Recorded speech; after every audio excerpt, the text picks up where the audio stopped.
Junkies, you're watching Cannabis Culture News Live. I'm Jeremiah Vandermeer, editor of Cannabis Culture and Pod TV. Dana Larson on the couch with me, and my man Jake, who's going to take a bong rip. Just met him in the lounge here at 307 West Hastings, downtown Vancouver, where we film our lovely show. I'm going to load the bong, and we're going to talk about the Allard case today. It's a big, crazy case going on here in the city of Vancouver. And anybody who's been watching the show knows that medical marijuana home grows are being threatened by the government. Stephen Harper doesn't want medical marijuana patients growing their own marijuana at home. He'd prefer you to go to a large corporation and get yours. And right now, fighting in the courts is John Conroy, lawyer extraordinaire, and we'll play an interview that I did with him yesterday on the show today, just after we wrapped up court yesterday afternoon. And it was quite a day yesterday, actually. This week has been the Crown's witnesses, expert witnesses from Health Canada and from the RCMP, and they pretty much, well, a couple of John himself and one of his lawyers mopped the floor with these guys the last couple of days, and they really kind of made themselves look like they didn't know a heck of a lot about anything to do with marijuana. So that's interesting. We're going to talk about that on the show. Me and Johnny B have been sitting there in the courtroom, live tweeting the whole thing, pretty much the entire time. And that's been fun. You can follow the tweets on twitter.com/cannabisculture for all the fun. Dana has been chill, or went for a crazy voyage, actually. I was chilling because it was freezing cold up You there. were chilling on the way back because you got stuck. But you were on a bus, so you were chilling on the bus too, weren't you? Well, you're talking about the Canadian Students for Sensible Drug Policy Conference that was on the weekend. It was a wonderful event. A couple hundred students were there, and some great speakers, and I was on a few panels, and it was their biggest event they've ever done, and it was very successful, and we had a wonderful time, and we all learned and got motivated and want to do more. This is an amazing opportunity right here to be smoking out such royalty. Oh, that's Duchess. I never thought that I'd be blessed right here to be in this situation. This toke goes Jake out, from Chilliwack. This toke goes out to all those good beer drinkers in the world. Nah. Beer drinkers. Hit that shit. So, Dana, that wasn't your only reason for being there in Ontario, though. You're interrupting his bong hit. No, I'm not interrupting. You can throw that part up on the table, Jake, so people can see it. Stand up, brother. Yeah. Hit that shit. Oh, lungs of steel there. Didn't even pull the choke. Nice. Wow. Nice work, man. Duchess. Excellent piece, man. That's Duchess. She's my girl. We're getting married one day. Co-host my show. So, yeah, man. So, from Chilliwack, how's that Chilliwack weed? Honestly, man, it is some of the best weed I've been seeing a lot lately. We've been getting a lot of Master Kush, and so we've been blasting a whole bunch in our back chambers and stuff. We just bought this new oven and everything with multiple racks, so we're going to start streamlining and everything. Nice. I absolutely love it by the way that things are going right now. In terms of pot, the prices are starting to get increased. You can't get really P's for G's anymore, but for straight up though, for getting $100 an ounce, getting $1,600, everything's going absolutely fine. Awesome, man. Wow, and so you're liking the Kushes out there? It's beautiful colors, man. I'm starting to see bits and bits of purple every single day. Like, it's like the red hairs sometimes creep in there or whatever though, but when you hide it up to the light, it's like a disco ball. Always mini Christmas trees. It's absolutely wonderful. Dope, man. Awesome. Well, I'm glad you came on the show. How do you like the lounge? You said you were been here like 10 times or something. Just a couple times or whatever. I always come here with my friends or whatever just to kick it with Mark and stuff like that. Nice. Did you go downstairs and get a dab from the Principate himself always, there? Man. I wanted him to go to my phone and be like, I'm the bloody Prince of Dank Kush or something like that, like Ozzy Osbourne. I think that'd be the funniest thing. I think I'll do that right now. Just for the fun of it. You should. He'd probably do it. He's got a good radio voice when he wants to. I'm the bloody Prince of Dank Kush. All right. Well, thanks for coming on the show, my friend. Give me one of I'll these. shake you one more time. Boom. Nice to meet you, man. What's the hell? There we go. Good monster rip on Duchess. All right. Peace out, guys. Peace, brother, man. Peace out. Woo, yeah. Right on. Good puff. All right. So, Ontario. So while we're enjoying all our good times in Ontario, Ontario was great. The conference was a lot of fun in Toronto.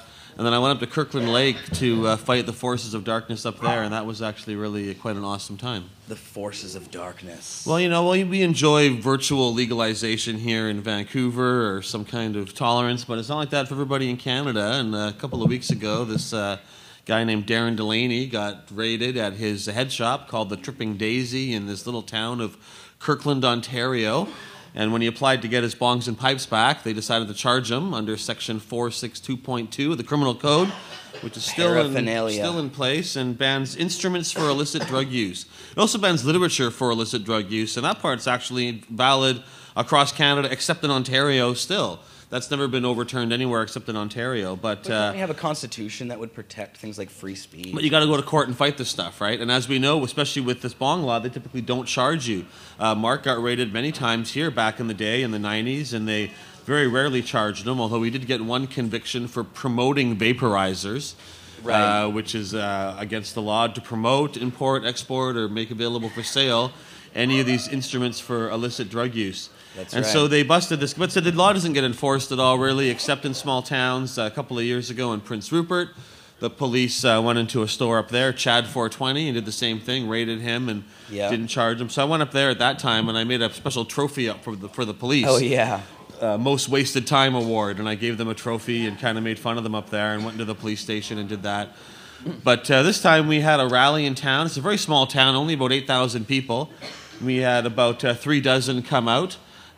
Which was quite more than I expected, really, in a small town in a freezing cold on a Monday evening. And we all got together, and there was a march down the street, went to the police station and made some speeches and smoked some joints and showed our disappointment in the police coming after the cannabis culture and using this weak law to try to shut down this store. But the store's open again, right? He's reopened, and took him a week or so to get things together. And, this guy's not really an activist. I mean, he is now, but he didn't get in this to change the law or to be a hero or anything. He wanted to open a bong shop. He's bought a house in Kirkland Lake. He wants to live there. He likes the community, and he had a store for a few months. They don't like them hippies in Kirkland Lake. Yeah, this guy does. He looks very straight. I mean, he's not that being looking one way or the other should make any difference. But I mean, this guy's just a regular looking guy. He's a friendly fellow, and he was actually very moved by the turnout that was there and by these people coming out to help out. And that's good. So it was quite. He's restocked. He's re-engaged. He wants to stay in business. He's nervous. He doesn't want to get raided again, but he's hoping that he can avoid that. But it was great. People were honking and saluting as they drove by. So it's not a very busy town. A lot of we didn't really see a lot of cars, but pretty much everybody that drove by honked and waved and supported us. We got some good coverage in the local paper, a front page story in the Northern News. Yes. And now that columnist who wrote about us has now done an editorial denouncing us, calling me an outside agitator that was telling people how to break the law because I encouraged them to. I didn't even bring pot to give out. Someone else brought that, but I told people if you're going to smoke joints in the rally, don't blow smoke in the police's face. Stay near the middle of the group. Be respectful. I even said the police are not our enemies. They're as much a victim of these laws as anybody else. Although, choosing to enforce this kind of stuff is not very good. But right. I mean, I was just trying to keep everybody being reasonable and not, and have things be focused on what our real goal is and not have any unneeded confrontations. But it's good. Hey, if you antagonize some people, that's good. We're doing our job, right? And yes. The police, it was certainly the first rally ever in Kirkland Lake. They never had any kind of rally for anything before ever in the town's history, as far as anybody knew. Probably scared the shit out of them. And there was like 5 cops monitoring our. That's as many as they send to 420 in Vancouver, right? When there's 25,000 people, they'll have 1 cop for every 5,000 people or so. And but at this thing, there was 5 cops, 2 of them on foot, 3 of them sitting in cars watching us. Including the one who laid the charges as well, we think. But anyways, it was a great event. It was really good to be up there. I was kind of regretting my promise when I realized it was going to be such a long drive up to Kirkland Lake and back again. How long was the drive? Well, we did it up there in 4.5 hours, which was great. We were able to go quite quickly and zoom all the way up, but the drive back took 8.5 hours. Oh, geez. And I ended up missing my flight and then rebooking to another flight, and that flight got canceled to another one, and I spent the night in a hotel with no power. But anyways, that's all aside. That's other things. But at least I didn't get $25,000 worth of my bong stolen like Darren Delaney did. So Yeah, it was good. I was happy to stand up for him. It was really positive. And if you're watching this, if you're from Ontario especially, but really anywhere in Canada, consider sending Darren Delaney a couple of $100 or posting on some of these articles we've done, or calling the mayor of the town and tell him the eyes of Canada are on him. And that's a good idea. We hope he'll make the right decision. I posted some phone numbers on my Facebook page and a few other places, and but yeah, even calling or emailing the mayor, and not being rude or calling him names or anything, but just saying, hey, I heard you guys had this bong shop get raided. I hope as mayor you'll try to stand up for it. A lot of us need these places. Medical users. The law actually exempts medical devices, and that would include bongs and pipes and vaporizers and all these things. When the law was written in the 80s, people didn't really think of a water pipe as a medical device, but now we know absolutely it is. And even if you don't have a doctor's prescription, using these things is safer. It's a harm reduction. Studies show that the water pipes filter out potentially harmful materials out of the cannabis. And I mean, of course, because medical marijuana is legal, then it's not for an illegal substance. Yeah, absolutely. And there's lots of reasons why the law should fall. But those are some of the ones that I think, and Kirk Tucson and others that I've talked to are quite convinced this law can be defeated.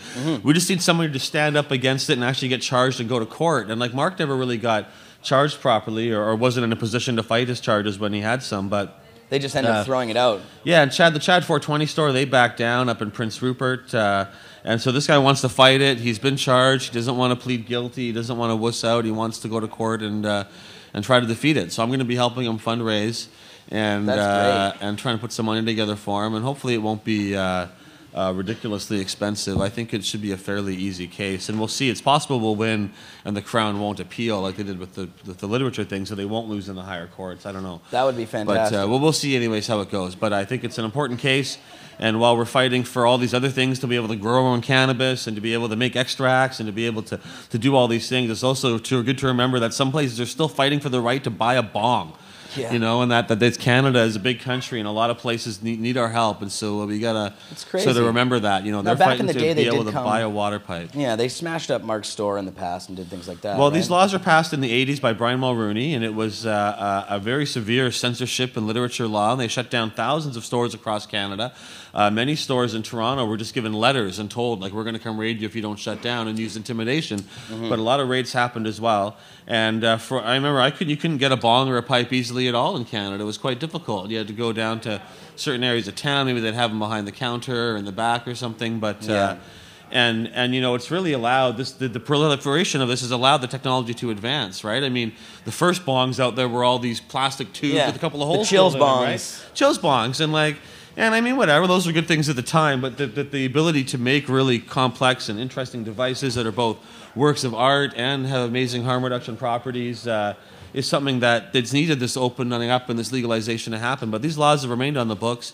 They've just stopped enforcing them in most areas. And I think we got to get it right off the books. And this is a great opportunity. Like any crisis, it's a crisis-opportunity. It's a chance for us to get something positive. Is that a Homer come out Simpson? A friend of mine used to say that. And I don't know I don't think Homer. I don't know. I think I've heard that before. Simpsons probably did because everything has happened on The Simpsons. But anyways, it's an opportunity for us to change the law. It was a good trip out there to Kirkland Lake, and sometimes these little battles in the middle of small towns are quite important for us. Kirkland Lake, wow. And so, I linked to one of the first article in the show notes today, but I didn't see the editorial calling you a outside agitator, rabble rouser. What is it? Pot rally, up in smoke, or something? Pot cause. There's always up in smoke, goes to pot. Those are the two most common headlines, and so boring. You gotta do better than that. Constant. It's never ending with that. Well, that's cool, Dana, that you made the trip out there. And now there was also, wasn't there one recently in Manitoba, or where was it recently? Winnipeg, the Joint, and they had a couple of shops there. The police claimed it was copyright infringement because they were selling a few bongs that were like Yoda or other items. But my understanding is copyright infringement gets you a letter from a lawyer 1 minute warning and a cease and desisting. It's 1 minute warning. Oh, 1 minute warning to 420. It's a 1 minute warning to 420. It's a civil thing. And the police also told the media while we were here, 90% of what we took was not about that. We just grabbed everything else while we were here. So I think it was really an excuse for them to go in and do that. And not specifically about what they're saying, right? It's an excuse to harass. And this whole idea that they go after somebody for copyright infringement. When has a police officer shown up at anybody's door? Especially And it's not like you can see if you got a big factory and they're churning out large quantities of copyrighted things or something. Maybe that would warrant a raid. Forgery of like clothing companies or something. This could have easily been dealt with in a much milder way. And to take everything else out of the store is just absolutely punitive and destructive. But those stores opened up, and one in Banff got raided a while ago, and it might happen that we don't hear about. I mean, I don't always. The one in Banff, I only heard about it almost a year after it happened, and people said, "Oh, tell me about it." And I found a few little mentions, but a lot of the stores don't always seek publicity, or they just reopen quietly. Happy 420! Happy 420! 420. It's 420 here, Vancouver downtown, on the Pot Block, and we actually have a new sign that's outside hanging downstairs. It says Cannabis Culture. Actually, it says Mark Emery's Cannabis Culture. It's a beautiful sign. It really is. Good. It has Mark Emery in neon. It's confusing. BCMP, CCHQ. It's like, what the hell is that, right? Like, if you don't know what it is. Yeah, well, the hemp, but just all the acronyms. No, the Cannabis Culture. Happy 420. But yeah, now this Cannabis Culture sign is really awesome. Actually, I should be able to bring that up to show people here. I think I can. Let's see if I can go to Instagram and get that for you. That's a very good idea. Or is it weed? Well, it's weed concentrate. Weed of some kind of goodness. So Dana, have you been following the Allard stuff? I've been following your Twitter posts, and I regret not being able to be there, but I was off running around. But yeah, I've been following it, and it sounds like Conroy is kicking ass, and it seems like we're right, It's not, sometimes things are iffy, but in this thing, we're totally right about everything we're arguing.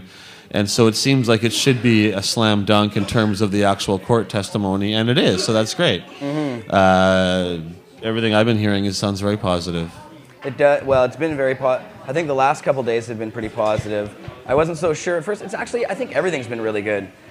Strangely, I can't... Well, the fact that the RCMP expert had to admit that they had no basis for any of their stuff they were saying. Yeah. And that it was all just conjecture and supposition and their own personal opinions on things without any kind of research. And I think that's very important because the police are so often quoted in the media with no questioning the dollar values they give when they make raids, make headlines, but they're usually grossly inflated and based on really high retail prices and they don't reflect reality. All of his evidence was based on illegal grows, though, so he really had nothing to go on when it came to legal grow ops.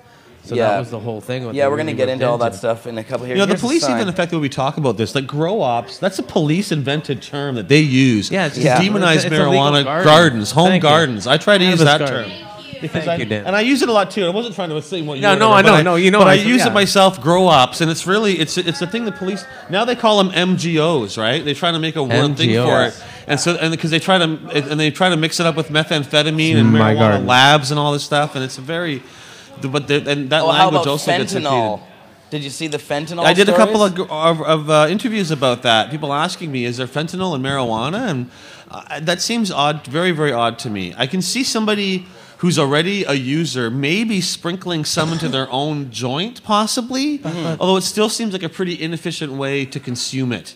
But I can't see anybody. It's more expensive than cannabis. Yeah, fentanyl's not cheap. And if you're buying pot, if you're buying a pre-rolled joint, then maybe you don't really know what's in it. But any other way of buying cannabis, it's very easy to tell if it's been affected, especially raw buds, right? I mean, maybe hash and people put something else, brown, like shoe polish or something in it or whatever. But like a raw bud, that's what people like buds the most. It's saleable because you can look at it, you can very clearly tell what it is. You can judge its potency and quality fairly easily just by looking at it and smelling it. No, I don't buy it. And in the articles, there was a province article and there was like a Metro article. The one I read was absolutely horrendously reported. It was like it had a big, the headline was out of control. It was like, your pot is filled with drugs. I can't even remember what it was. It was some horrible thing making pot look like the devil. It virtually had a picture of a bud with like flames coming out of it or little devil horns on it. Yeah, I mean, but then in the second paragraph, they admit there's no evidence of it at all. The police don't actually say they have any evidence, and when they ask them for any actual like stories about marijuana being laced with it, they said they didn't have any or didn't want to talk about it. So there's, the article itself says there's absolutely no basis for it, but yet the headlines themselves are these like inflated, crazy headlines. Now, of course, it's all because of prohibition. Fentanyl and all these issues are because of things being banned. We wouldn't have overdoses. We wouldn't have people having these kind of problems that they could get clean opiates and other extracts legally from a doctor or some other way. So that's a big part of the problem. But I've never heard of anybody contaminating pot. It's usually the opposite. People want to, they might bounce the bud to take off the trichomes or something and give you something less potent. But I think anybody who's ever used cannabis, who smoked a fentanyl-laced joint, would not enjoy it, would think it was the worst joint they'd ever smoked, would not help the sales of that dealer. Like, oh, they're going to get hooked on fentanyl and come back. But opiates don't even work like that, right? I mean, fentanyl don't comes like in them a if patch. they do them. Hey, Malmo Levine, you want to smoke some fentanyl? The fentanyl patch. So what are they? Are they grinding up a patch? Fentanyl is a non-pill. It is a patch. It is a time release, and is the highest on the opiate when it comes to prescription. But. Could you wrap your butt? Yeah, I mean, here, Dave, what's your thought on that? I mean, are they taking these fentanyl patches? I'm looking for that. You're looking for some in a fine powder, really and then lacing them with lacing our marijuana with it. We apply the Fenties on the kids so they keep coming back for more. See? Because the weed, people don't like weed by itself. No, not by itself. So absurd. How are they? It's ridiculous. The first one's free, kiddies.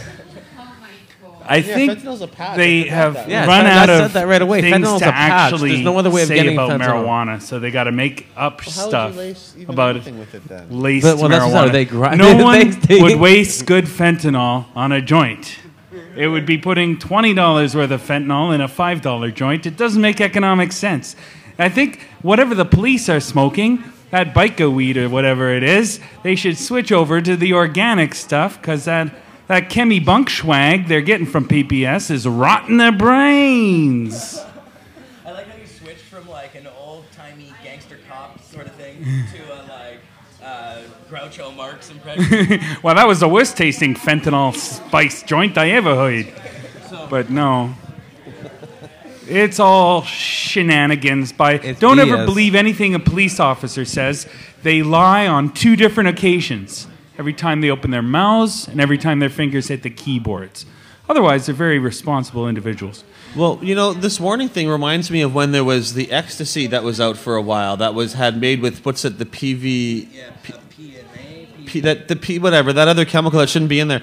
And they said it's out there, but they wouldn't say which kinds they had found that had that in it. So they wouldn't say like avoid this variety, just that variety. Avoid it all. And and I think that was very irresponsible to not like give people, if they did find a batch of cannabis that was dangerous in some way or had some real problem, they should let people know about that.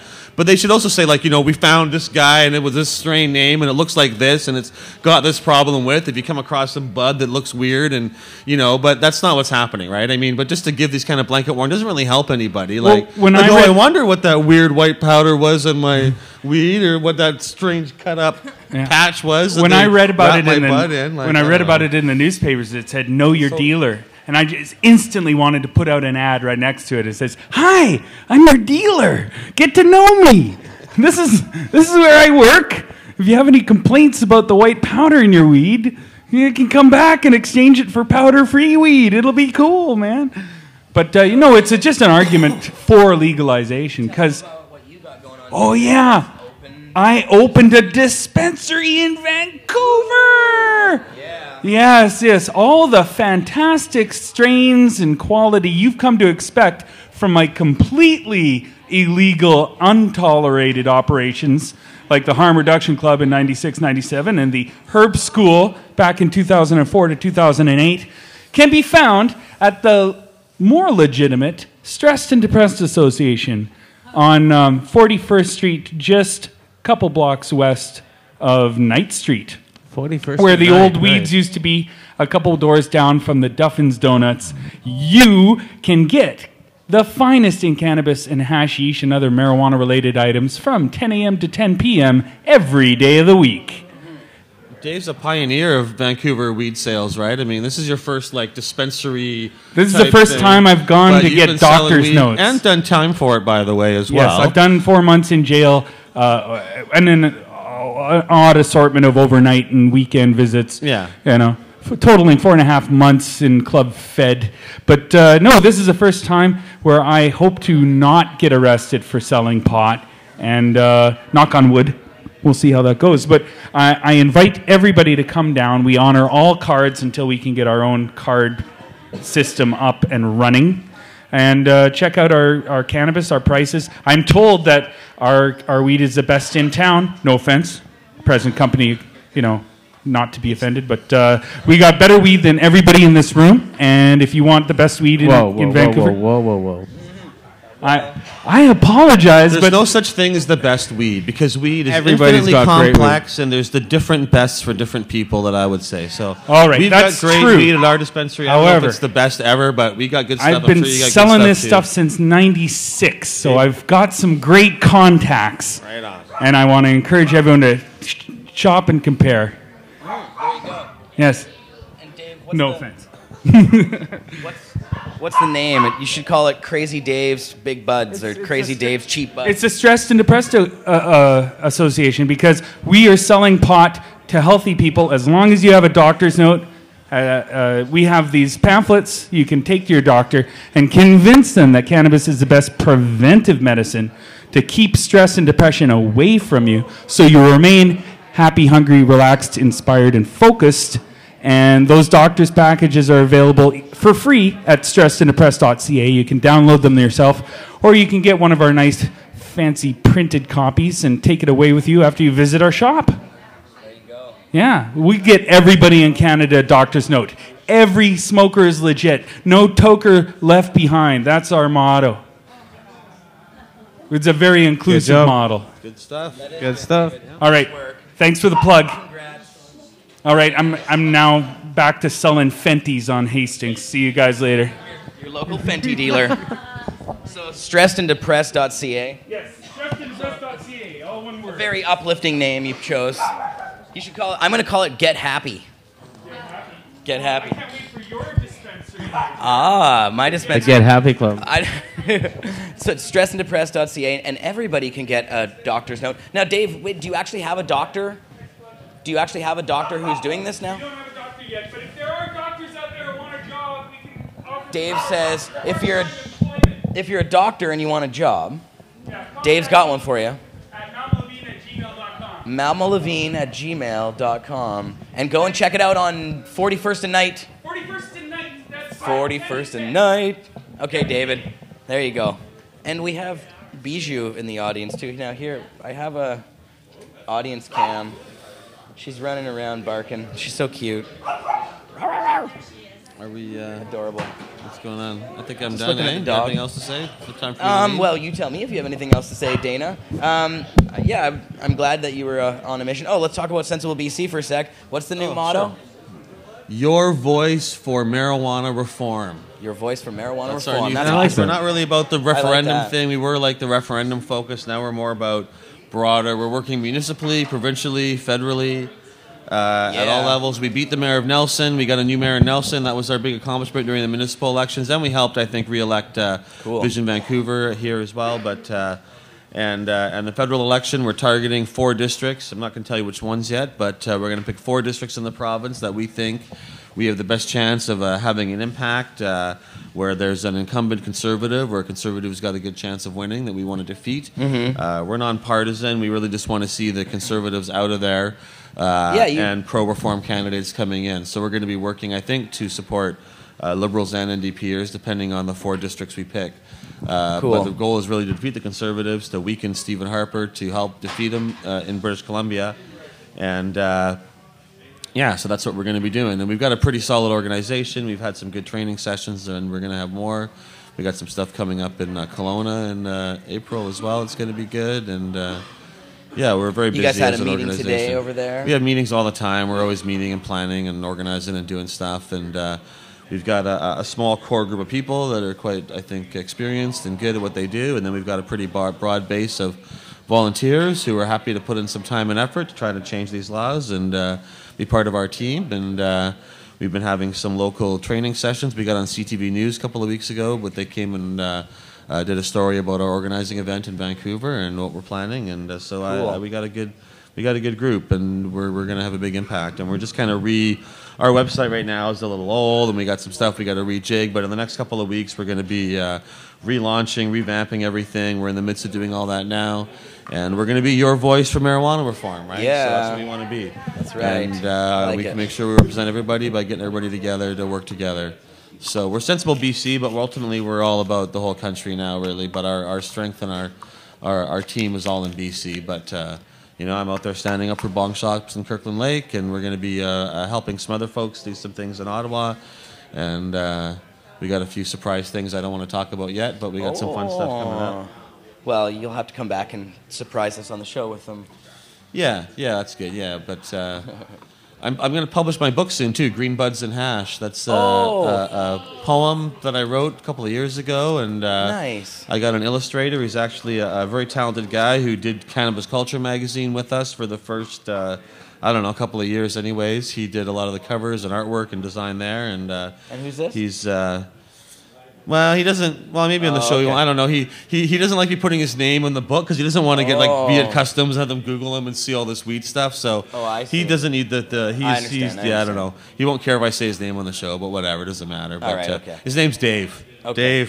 Dave. He's a good guy. We were actually friends as like young kids in high school and stuff. Cool. But yeah, it's going to be good. Green Buds and Hash. I'm quite excited about it. It's pretty funny and fun, and of course, that'll be out in time for 420. Green eggs and ham.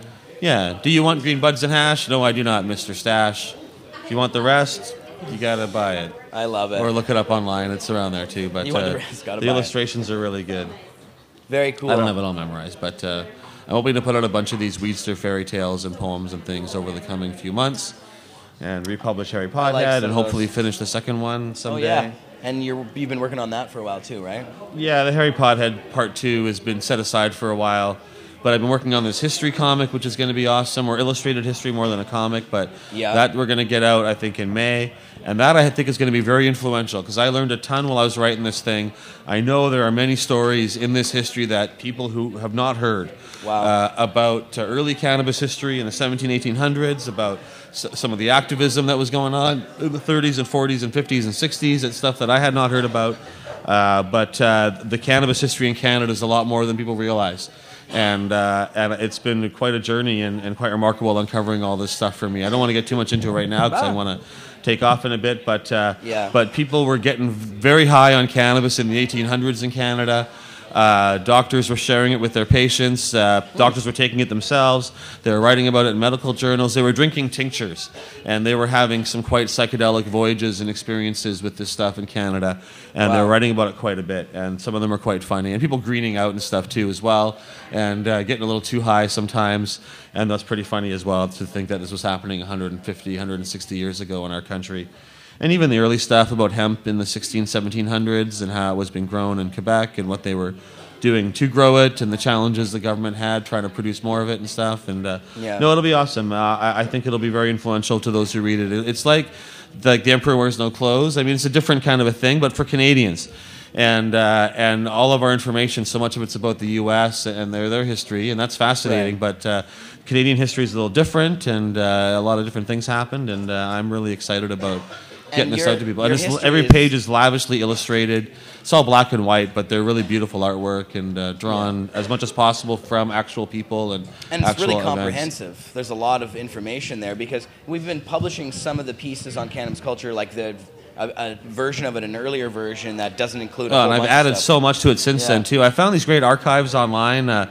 Canadian archive websites that have got thousands and thousands of pages of documents dating hundreds of years that are all keyword searchable. And it takes a lot of effort because a lot of them are just a one reference to something that's not really interesting. Once in a while you hit a gold mine. And I found this article in 1895 written by the head of the Nova Scotia Medical Association or the Canadian Doctors Association of Nova Scotia who published this talk that he gave in their journal.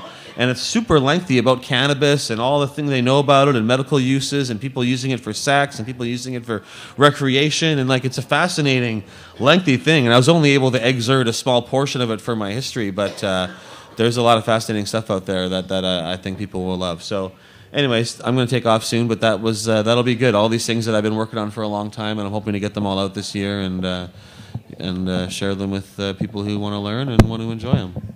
Awesome, Dana. Thank you for coming on. Amazing work as usual. Dana Larson, one of the hardest working activists in the movement here in Canada. And artist, you're busy. Entrepreneur, creator of many a awesome group of things, and former editor of Cannabis Culture. All right, bye online, guys. I've been reading all your comments, by the way, and somebody posted the poem, whatever earlier version of it. Yes, I see the online there as well. I published a few things. Now we have 105 viewers watching right now. That's pretty impressive, actually. That's impressive. Going off today. That's pretty good. I didn't realize. There's a lot of people paying attention to the Allard case the last couple of weeks. We've actually our Twitter feed has increased followers by something like 13,000 in the past week. So a lot of people, a lot of people paying attention. Well, it's a big case.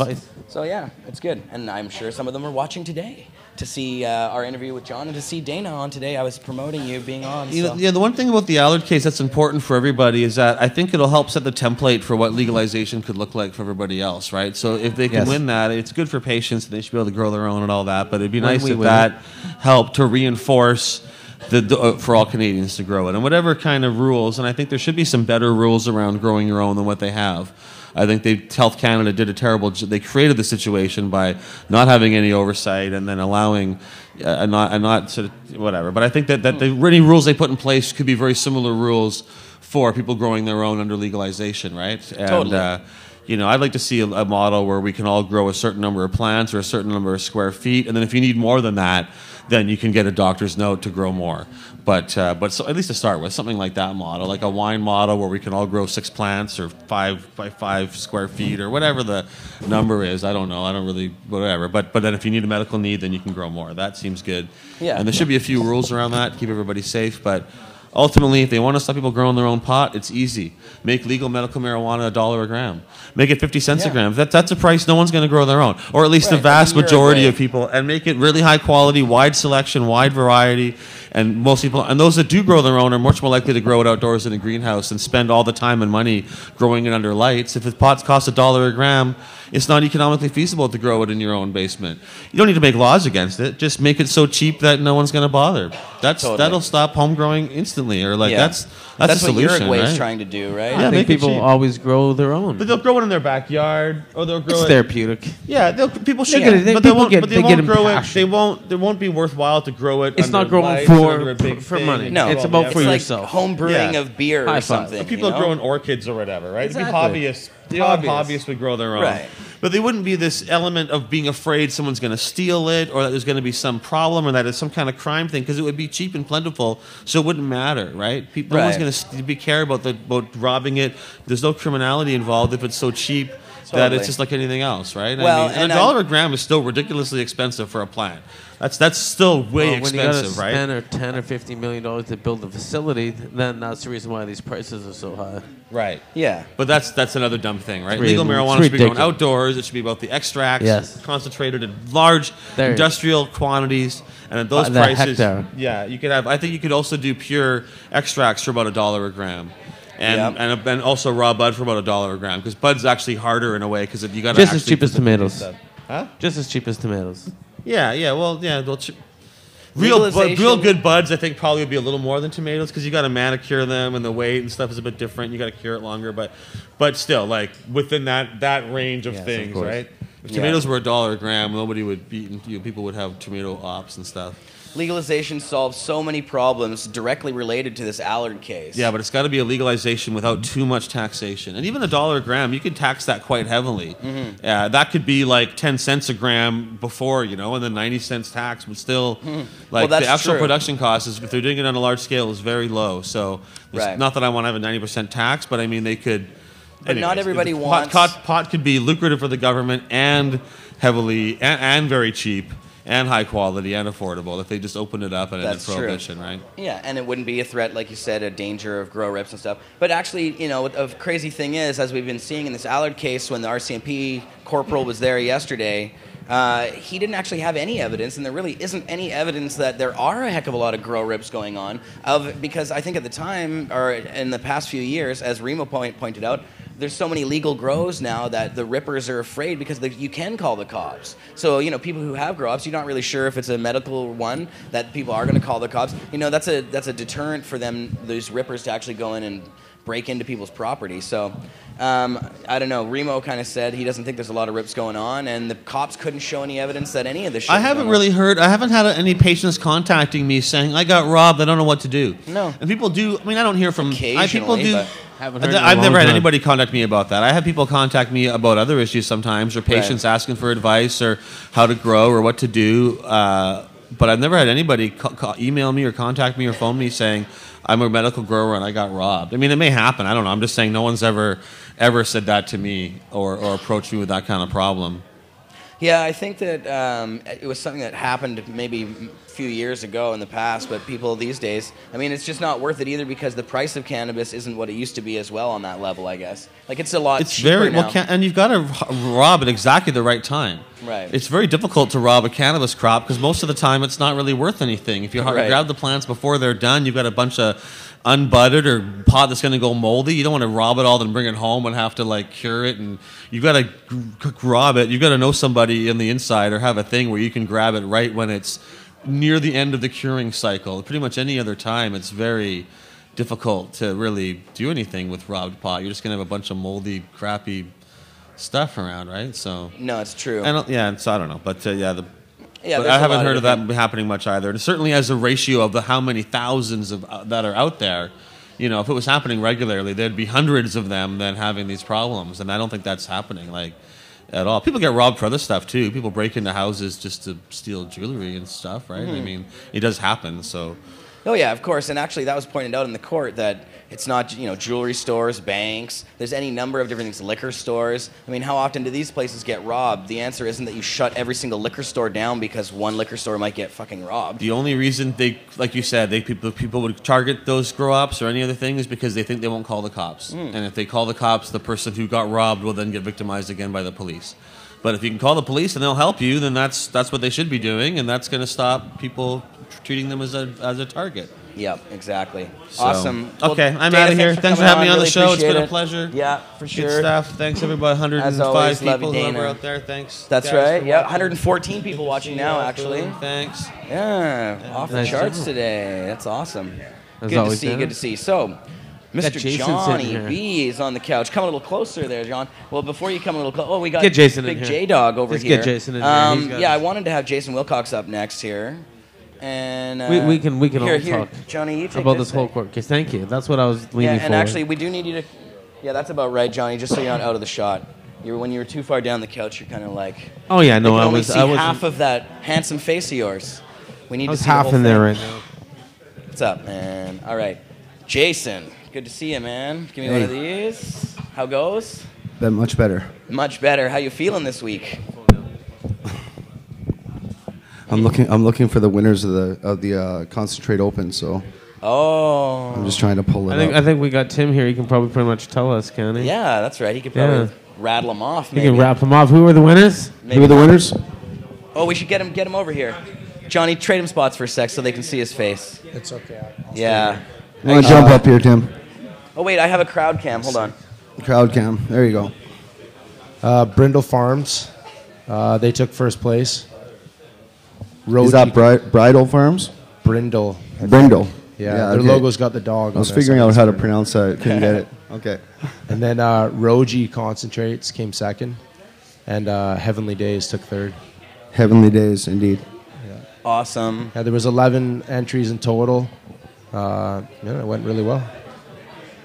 How much was? I should say 3,500 was raised for the coalition on that event. Yeah, that's amazing, man. Actually, 3,860 total. Wow. Yeah, some additional add-ons came in the next day. Awesome.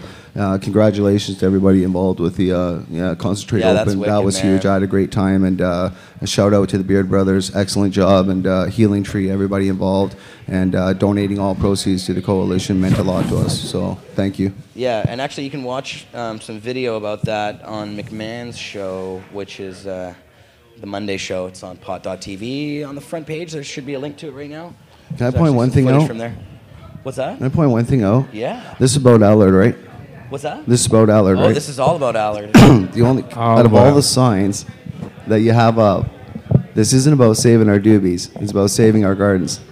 Well, it's about all of it, I suppose. Well, we already have access to our doobies. And you know what? We wouldn't have doobies if we didn't have gardens. Yeah, so. you wouldn't have doobies. Exactly. No, I'm just pointing out of all the signs. Oh, come just on. for the record, it's about our gardens. Well, we still love you. In order to I have to straighten that point out because this is the patients here in Canada for 13 years have had the right to doobies and our right to our gardens. and we are going to keep that right. We've called the government out that failed to substantiate the Health Canada's justification for bringing in the program, which was fire, mold, and organized crime. So far, we knocked out the mold. We've knocked out the friggin' organized crime yesterday with the officer. As you've seen, he got sliced up. So now what do they got left? The fire chief on Sunday? Len Garris. Or Monday, sorry. Bring it on. Garris, Monday, fire chief of Surrey. This guy's going to get ripped up. Honestly, this guy's going to get torn up. Our rebuttal experts, Cannabis in Canada, is proud to say we were able to put Mr. Conroy in touch with that particular fire expert, and he'll be testifying Tuesday and then doing an interview. So it's very interesting to see this. But again, I've said this on 2 years now on your show. Unless they pull stats out their ass, this is just a matter of due process. Oh, there's no. We have 4 judges that have already said there is no public safety in relation to the gardens, and that irreparable harm would befall patients should they remove them. I don't think a 5th judge is going to say to his associates, "You're all fucked." Yeah, I wonder now if Len Garris is going to bring up the research, like Plekis's or his or whoever it is. Well, what does Plekis have? So a couple of peer-reviewed journals? No, it's shit. No, it's not. I don't even know if he's got that. No, it's not even that. It's No, they don't even have that. bad. It's So that bad. lends to methodology. It'll get dismissed, just like we see. They're lending to methodology and weight. So if we look at methodology and weight in the context of constitutional law, they got shit. And what about Bibhas Vaz just totally destroying? Hey, that's why it's $250,000. You know what? The other people that signed the checks with me, like Mr. Paul Hunt and Sandra Corsanti, we signed these checks, and the committees, John Barrafello, who often doesn't speak enough about the coalition, is a national community member. I do give people shit. I call them out when I need to. I know Johnny B's here every week, and he nice could give on a my shout show, out. okay? You I'm gotta be being nice nice, on this show. but I'm being nice, and I'm proud of everybody. Actually, you know why? Because Johnny B is a founding member. Well, he's one of the people that when I sat down and I said, "This is fucked," I was sick as a dog, and he knew it. He thought I was nuts.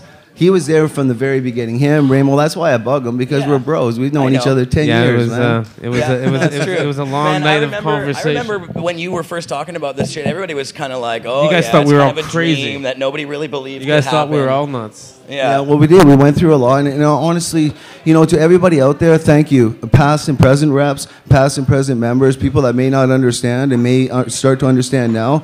This is how we got here as a collective. You hear the word collectives and all these new national groups and national organizations coming together. That's fabulous, because that's what we need. We need to come together because there's a tidal wave coming. It's called the MMPR, and they're not here for medical. They're here for legal. They were going to supply the country, and they're going to legalize no matter who governs this country.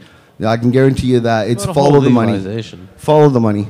It's not full unless we win this charter challenge. If we win the Allard, they will have no choice but to legalize with plants. It'll just be a matter of what is reasonable in their eyes and whether we have to challenge it once again. Yeah, they're gonna have to make it available in some shape, form, or Section 15 of the charter pretty says we're all like equal. What we're talking about, yeah. I mean, this is pretty much. There's no way they're gonna be able to take away our right to grow.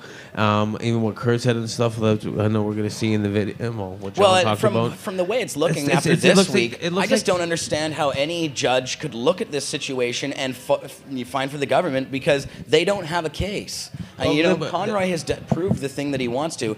I think he's shown that this is a violation of people's Section 7 right, and then so it's up to the government to show that these grow-ops are dangerous in some way. They haven't been able to do that. I would just stop there and say stop using grow-ops because that's the government's term and it's the Crown's term. Gardens. Please use gardens. Medical garden. We don't have medical grow-ops. We have medical gardens, and we have for 13 years. There are personal gardens. They're where we grow our personal medicine for personal consumption. It's not for resale. It's not for pot or for friggin' dope or for friggin' money.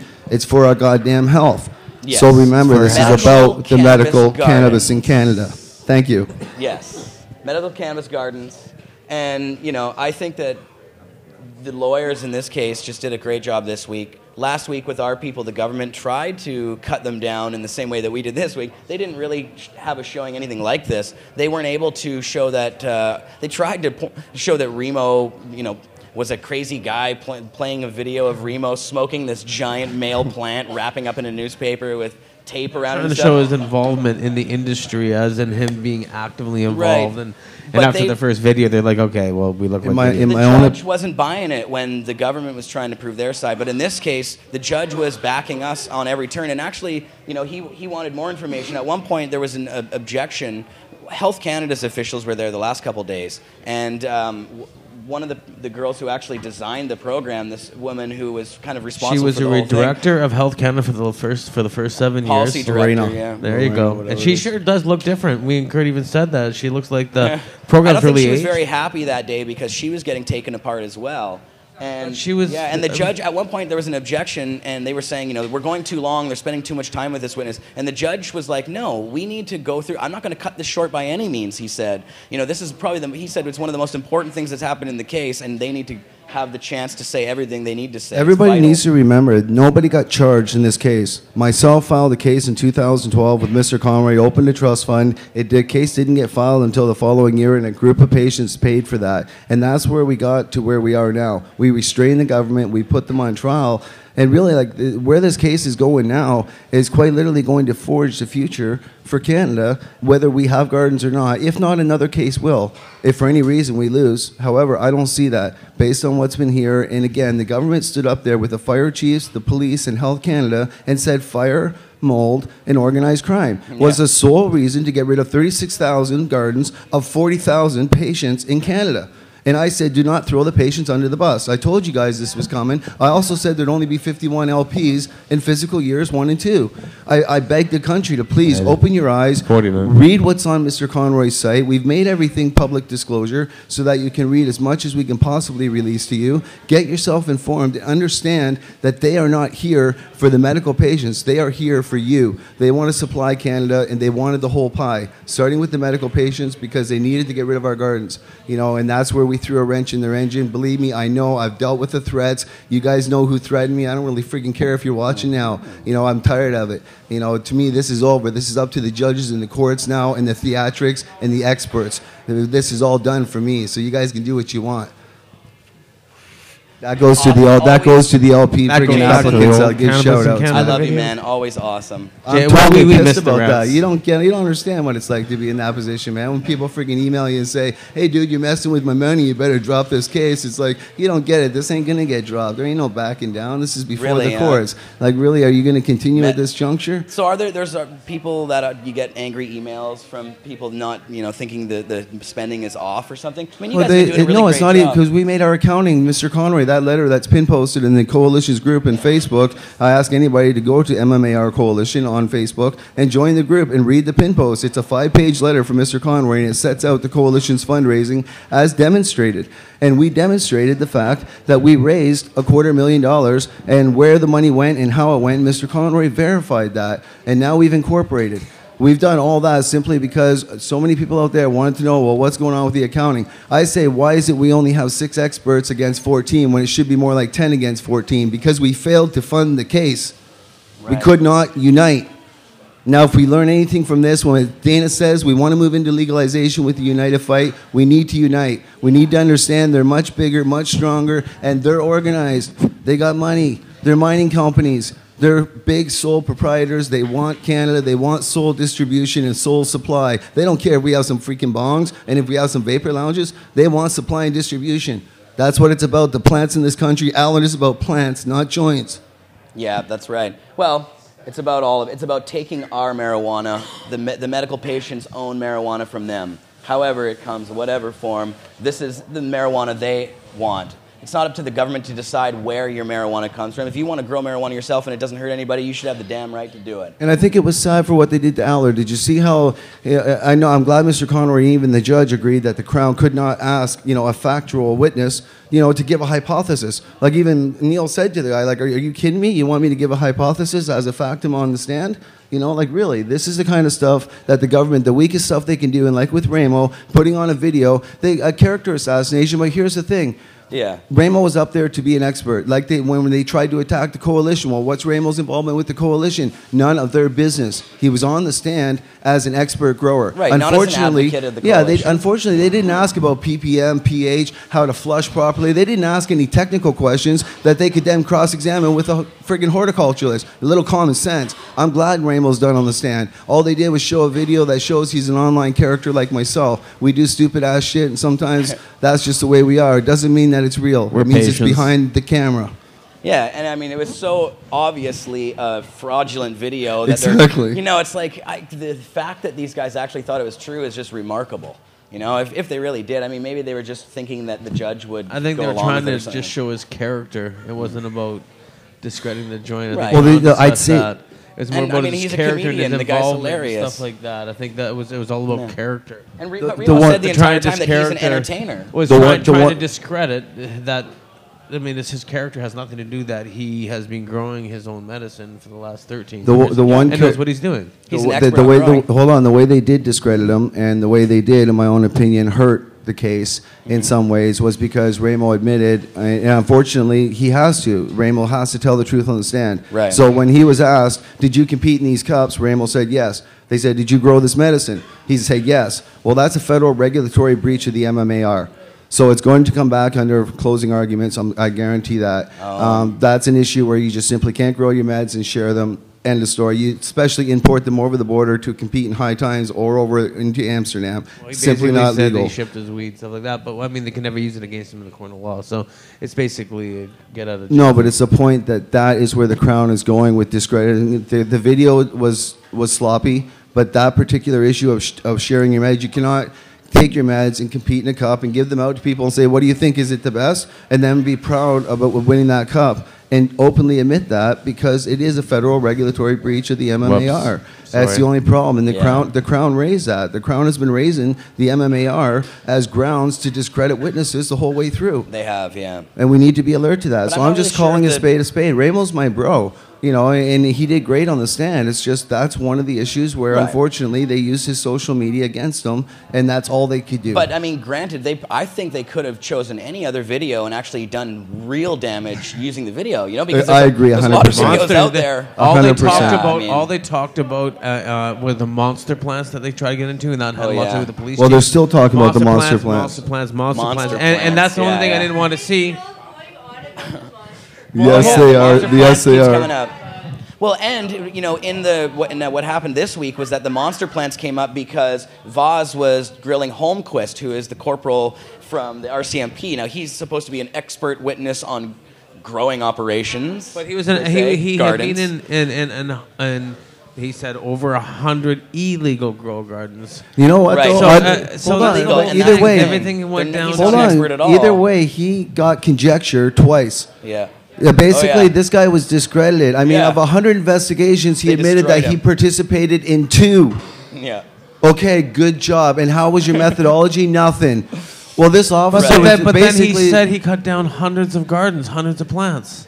Yeah, well, that's what he said, but now then he admitted later, well, the actual documentation that he provided to the court was filled with other people's stuff that he was not involved in. I mean, and that's what they pointed out, that really only one of the, or few of the things that he was involved in was, you know, they brought up this whole Hells Angels medallion thing. And that was interesting. And then, so he was involved in the case, and he said that it was linked to organized crime. The only thing that they actually had linking it to organized crime, quote unquote, was that there was a Hells Angels keychain found on the premises.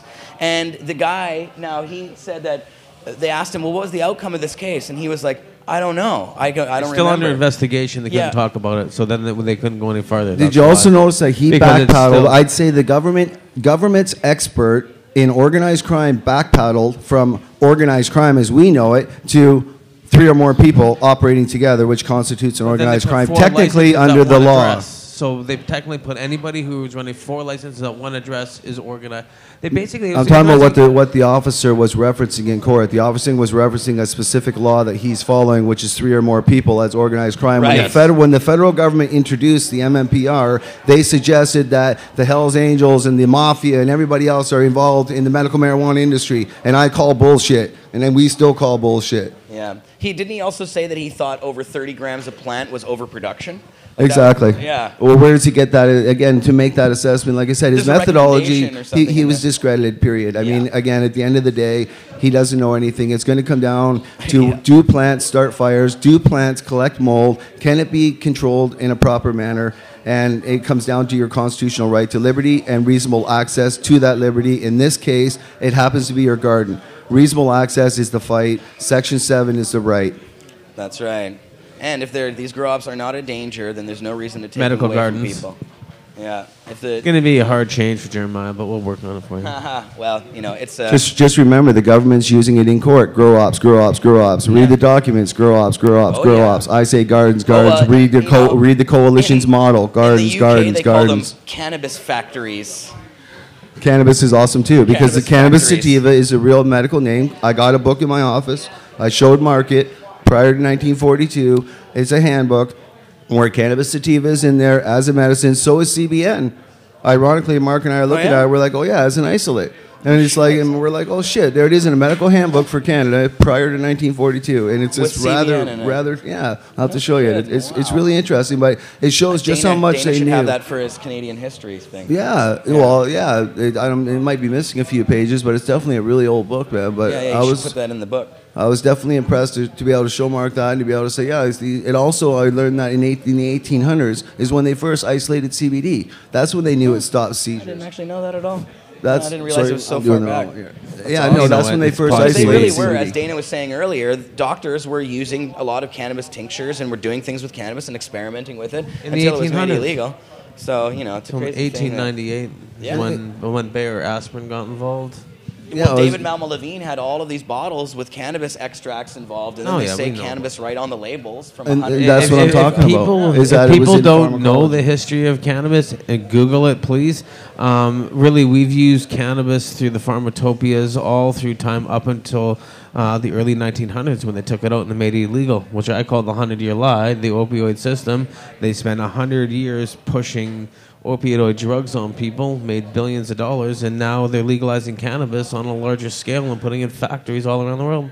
I know you got quite a few viewers online right now. I got a question for your viewers. Is there anybody out there that can Google a stat that can show fire? Because we've tried for 2 years to find a single stat where Canada can prove, aside for the fact that you have a better chance of getting a fire if you cook with grease. Backyard, I think we determined if you cook with grease. We get more fires out of backyard barbecues that burn down houses. Oh, yeah. I think that's what came up in court. And I think that was there. But so grease fires are the number. This is the thing is the way I like a statistic. He could not produce one grow-up fire in a medical grow. Exactly. Nor could we find one. Not one. 6 people were found to be in. Going against their license out of 28,000 people. I think that's what we have on record. Yeah, and he wasn't actually really giving statistics. He was just giving examples, and it was pointed out several times that he's not being scientific at all. He's just this is where we pulled a Mr. Conroy, which I know he has for whenever he chooses to use it, because we pulled it, was the 2010 Stats Canada report on fires, where you can clearly see grease fires, and once again, we're the #1 fire starter for Canada. And that's what we'll be using as evidence, because it was the most recent stats from Canada that we can pull on fires. Yeah, he did bring that up. Not to mention their fire chief is going to get his ass handed to him on Monday. I look forward to it. I think we've already beaten on the fire issues, because that was all brought up with the constable, with the police guy here, Vaughn, his name. That already went through all that. We already went through basically fire and asked him on several occasions, and he was no. So really the fire chief is going to come up and state what his professionalism is on electrical and fire and safety. We're going to agree with it that you should have certain electrical safety behind it, said and done. Have there been any fires caused by legal grows? No, thank you very much, said bye. He's just going to give his expert opinion on how. Have you read Len Garris' affidavit, though? No, I haven't either. And so I imagine that Len probably has. He has his personal. Again, this will come down. But they can't bring up personal.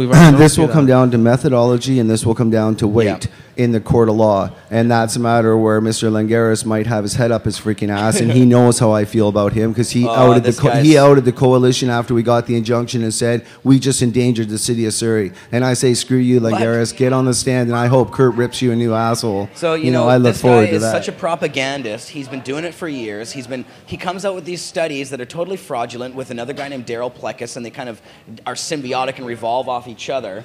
And when you actually go and follow back the data and look at their footnotes, they don't go back to anywhere but themselves. That's the thing. They come right back to themselves, and so it's them saying that they're true. Well, how about and this is the guy that displaced over thousands, I wouldn't say thousands, hundreds anyway, of patients in Surrey, has displaced them under the bylaws based on his word on fire. and the public safety. Yeah, because Diane Watts, the mayor, just goes along with whatever these guys say out there, you know? Exactly. Well, he's on the chiefs. He's on the federal police chiefs. And the federal police chiefs, these are the guys that stood up there and said fires existed. They're the ones that are now going to have to depend on that fire chief to back up that statement. Yeah. And we called you on it. I again remind people, nobody's been charged in this case. The federal government of Canada is on trial, and they are the defendant. That's why we're the plaintiffs in this issue. Yeah. It's a whole different issue when you take on the federal government of Canada. There's just as much evidence of these fires as there is of the fentanyl in marijuana. Zero. There's none. I found that was funny as hell too. You know, the fucking fentanyl. That's just more. That's just more overall, propaganda. I mean, we talk about the police chief that was in question. I mean, the day before when we talked more with the director of Health Canada and stuff like that, it was very interesting to see that she didn't even know that Alaska had gone legal. That you could surely see that as her job, she was purely there as a policy, just to push policy. She didn't do anything for the job. But I mean, as in you and me know in the beginning of this program, the people we talk with, they believed they were going to make change. But I think over time they were just like, we can't do shit. I need to also give a shout out to the Emery camp right now, and to Jody and to Mark for helping us with the signs. Dave Malmovine and Dana for coming out as well. That's on right. The day of that. That was a historic day to see all activists don't come together. How you feel about this sign behind us, because that was one of theirs too. So. Well, that's just one of the signs. Many of the signs are awesome, and again, I'm just saying that was the wrong one to represent a show dedicated to gardens and not dedicated to joints that we already have a legal right to possess. You know what? They're not challenging that issue. I think that however you want to consume your cannabis, whether it's doobies, whether it's vapor, that's important as well. Your hands are on our doobies. They're on our vaporizers. They're on all of our stuff. So that represents it just as much. I like to consume my cannabis through the form of doobies, and a lot of medical marijuana patients do. But it comes from a plant. All our weed, however it fucking comes. That's right. It is a sign, but I'm just saying Alad represents plants. So there you go. I like doobies a lot. And I love doobies too. And so yeah, anyways, Jason, good having you on, my friend. Thank you very much for all you do. And keep fighting, my friend, you scrappy bastard. As always, we'll be around. Check out the Cannabis Rights Coalition. It's www.cannabisrights.ca. As well, you can check out cannabisincanada.ca and see what's going on, because we're not going anywhere in regards to taking on the MMPR and making sure that there's a free and fair market in Canada if we can. In any way we can. And man, great work on your videos. I've been playing them on the show. Absolutely fantastic. You've been doing a great job. Actually, there's one that you just did with Mark Emery that I haven't actually seen yet. I'm going to post that on Pod TV, but I haven't had a chance to check it out yet. So yeah, it's a 1 hour with Mark, and we actually go back. We go back to prior to him going to prison, and the last time I did a video with him, and we actually cover a lot of different things, a little historical things for people to understand why we're at this climax where we as a culture need to come together, unite, and however that needs to morph together, it just needs to come together in a way that we all fight, because at the end of the day, it's about the plants and about legalizing this country in any way we can, and building and constructing and growing, and as Mark says, and as I continue to say, overgrow in any way that you can. If you want to grow illegal, if you want to grow legal, whatever. But this case in particular is about the constitutional right to gardens. Yeah, so come on down to the courthouse to show your support. We got to pack this courtroom, guys. Yeah, help to pack the courtroom. I mean, Mark has done a great job, and again, a huge shout out. But Mark and I only sat down. We discussed one day, and Mark showed up, and I showed up, and others, and we stood out, and there was a huge turnout. Thank you to everybody. That was where, again, the collective unity and the power of what we could do is in place. It'd be great to get more people out there to the courtroom. Well, it'll be an exciting week this week. Yeah, it's going to be a big week, so this will be the one to be there, and the legal argument should be fun as well. It's the big week. Yeah, legal arguments this week. Exactly. It's going to be. All right, guys. Thank you again. Do this right, yeah, for sure. Thanks, Jason. Awesome, amazing work as always. Peace, brother. Yeah. So, I guess I'm just kind of slide over here. I mean, now. It really was this week. I think we've said several times that there was like blood on the courtroom floor virtually by the time that Vaz was done yesterday. This guy was like somebody said a viper in the audience. He's like, he's a viper. And wasn't that you? These guys, Well, you know what? Vaz did an excellent job of showing how the police chief, most of his testimony was his opinion. Yeah. And that was the best part.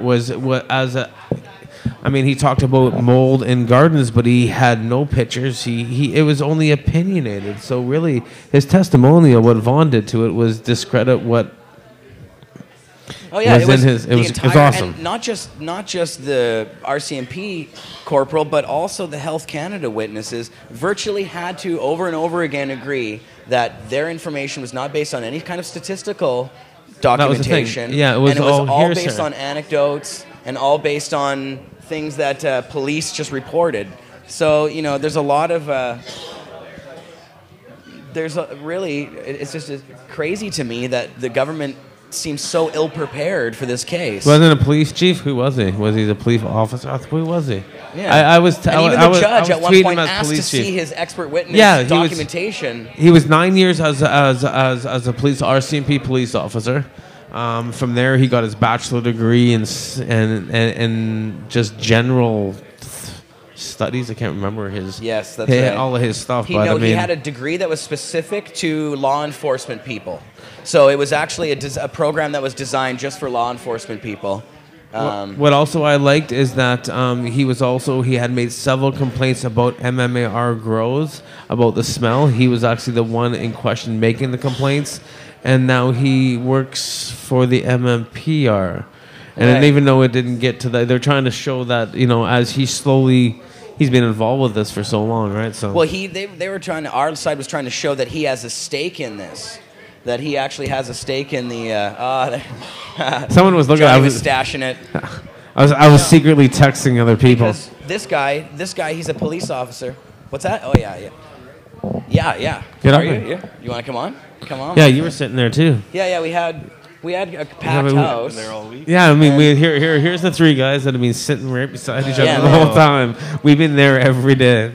Yeah, so tell them about yourself and what you're doing there. Oh, okay. Well, I'm vlogging about it for Jason's Cannabis in Canada.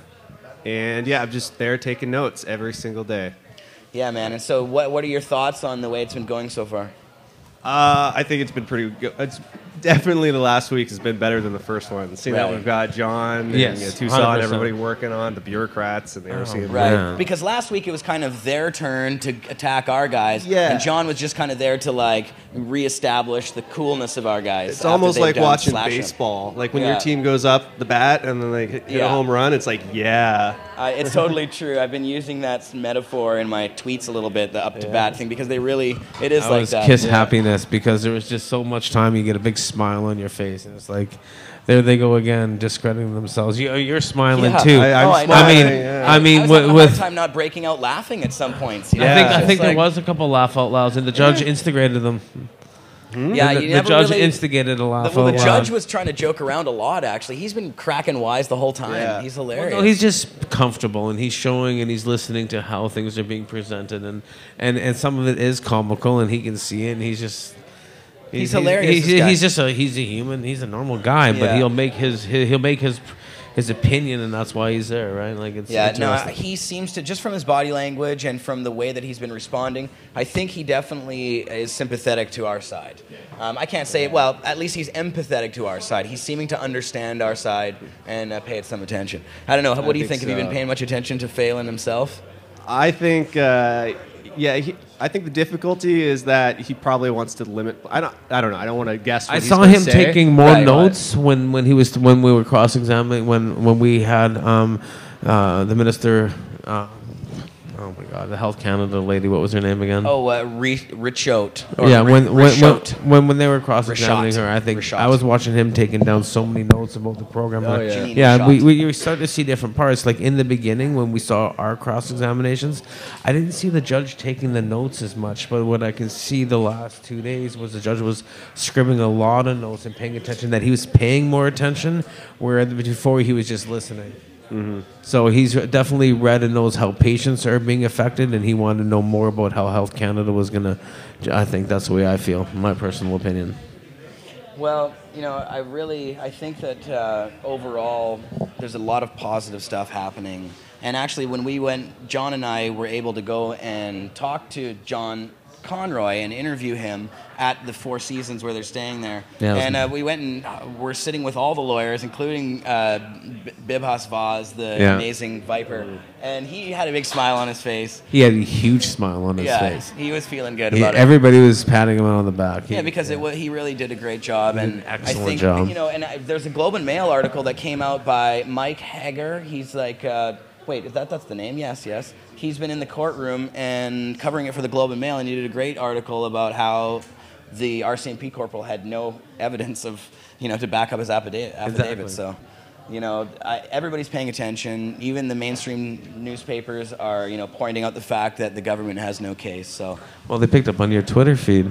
Yeah, they've been checking out the Twitter feed. Yeah. It's good that we have social media and that more and more people are now taking a better look at this case. I think this week it's really going to explode and people are going to get more involved and see what's happening. So it's really going to be exciting. I mean, of course, we got a lot more for these people to listen to. Yeah, no, it's true. Yeah, we'll see how this next week goes. Fridays aren't really busy down there because it's just overflow stuff that was supposed to happen during the week if they have to push it back. So that's why we have the day off today. But we'll be back in court on Monday at 9:30 a.m. So if anybody is in the neighborhood, come on down to 710 West Georgia Street. That's the place. And it's on the 8th floor.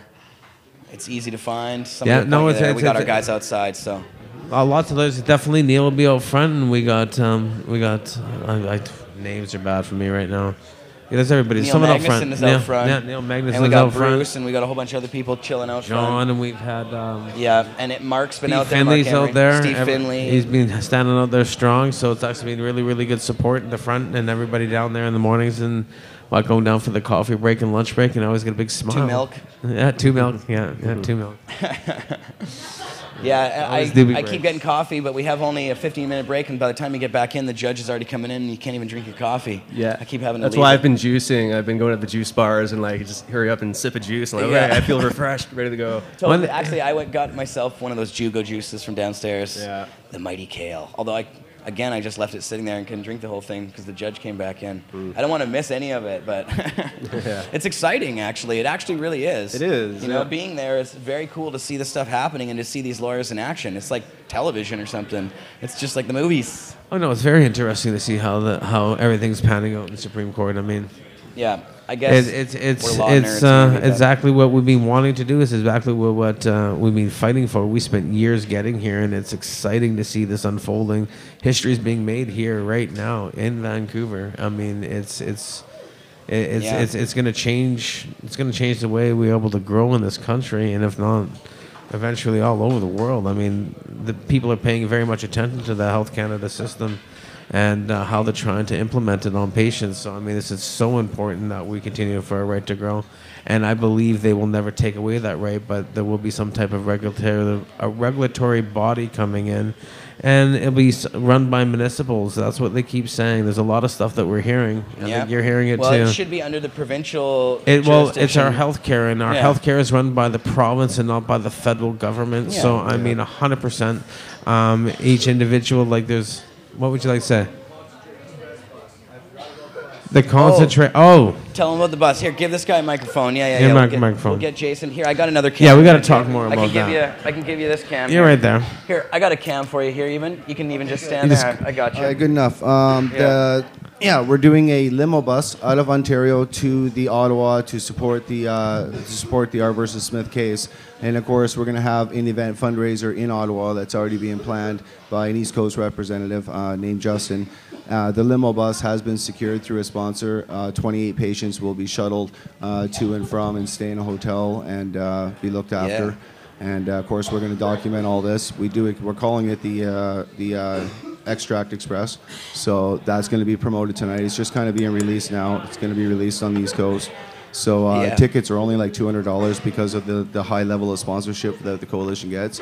In this case, we're not going out to really raise money. We're going out to raise awareness to the R case as well as to R versus Smith and to show our support. Really, Ted and Owen, they've done this on their own, and they deserve all the respect in that regard. We're just there to show our support. Once again, one love. Peace all. Right on, man. Brother. That's awesome. Good work. That'll be fun. Where's my camera here? There we go. Yeah, so I actually have a video here. We were talking about the guys outside of the front of there at 710 Georgia who are holding it down, waving the signs. We have video of Freddie Pritchard, or from Freddie Pritchard, who is one of the activists who's been there pretty much every day. And he's been shooting a lot of video. He's been there every day, not pretty much. He's there every day. Yeah, every day. Yeah. So Good he's been support. shooting amazing video with the activists outside, and actually he came and shot a video with you and I up in our office and stuff, which is cool. We're not going to play that one, but I'm going to play one of the ones from him outside. And actually this features Neil Magnuson, among others, talking about the case and what's happening there out front. So this is from day 8. So I believe day 9 was, I'm not sure how he's breaking down the actual day numbers, but this is from a couple days ago, one way or another. Well, we were, 1, 2, 3 days the first week, 4 days first week. First week was 4 days. And this week's been 3. No, it's been 4 this week. How was Monday? Was really nothing. Well, that's true. Monday was just legal arguments. Yeah, so still had to get up early though. So. Yeah, did anybody go in on Monday? I didn't go. I'm not really sure. Did you show up? You did? How was it? And it was boring very short and just like something about litigation. I guess the judge had mentioned some previous case, so everyone was like, it was total legal. You didn't arguments. even tweet. You didn't even show up. No, I didn't. I called Kirk this morning. Kirk's like, "Don't go. I'm not going." You text me, and I'm like, "Okay, I'm staying." And Abbotsford. Yeah, Kirk just advised not to bother because it's something that he would regurgitate for me later. And when they told us about it later, they're like, "We're not even sure if it made any difference at all." So. Yeah, it didn't seem very important at all. No. All right. Well, let's play this video, and then we'll be back on the other side. And then I'll play my interview with John Conroy, the head lawyer for our side in the case, and with Johnny B on the cam. Oh, you know what? I think it was great to be able to be there, but at the same time, to get the coverage so we can bring it to you guys was the best part. It was just spur of the moment you got it, and I'm like, I got a camera, and you pulled it off, brother. Yeah, well, because John was coming out of the thing, we just decided to go shoot it at his hotel room, and we got a great interview, so you guys will be able to know exactly what's going on, and I think you get it right from the lawyer. I think that's the best part. Right from the horse. And not from us yapping away. I mean, and we have 124 viewers watching right now. So that's nice. Yeah, man. We got to get that up to 420 for next week, because next week will be a big day here. We're talking more about the case with litigations. Everybody will be coming down. I think next week's going to be a bigger show, and I think it's actually going to be a longer show. So make sure you tune in. It'll be lots of good coverage. It's going to be a big week next week. And right now, if you're sitting there watching, you want to just share this, because the video we're going to be showing here in the next little bit here about what's going on in this case, everybody's going to want to see. So start tweeting and sharing this right now. Let's get these, let's get the people knowing what's going on. Definitely. Thanks, Johnny. I got to throw that support there. No, that's great, man. More people got to know what's going on, and to hear it right from the lawyer is, first is Freddie. Yeah. All right, here we go. Allard versus the Queen, trial day 8, Vancouver, BC. Freddie Pritchard. Here it is. Here's Freddie.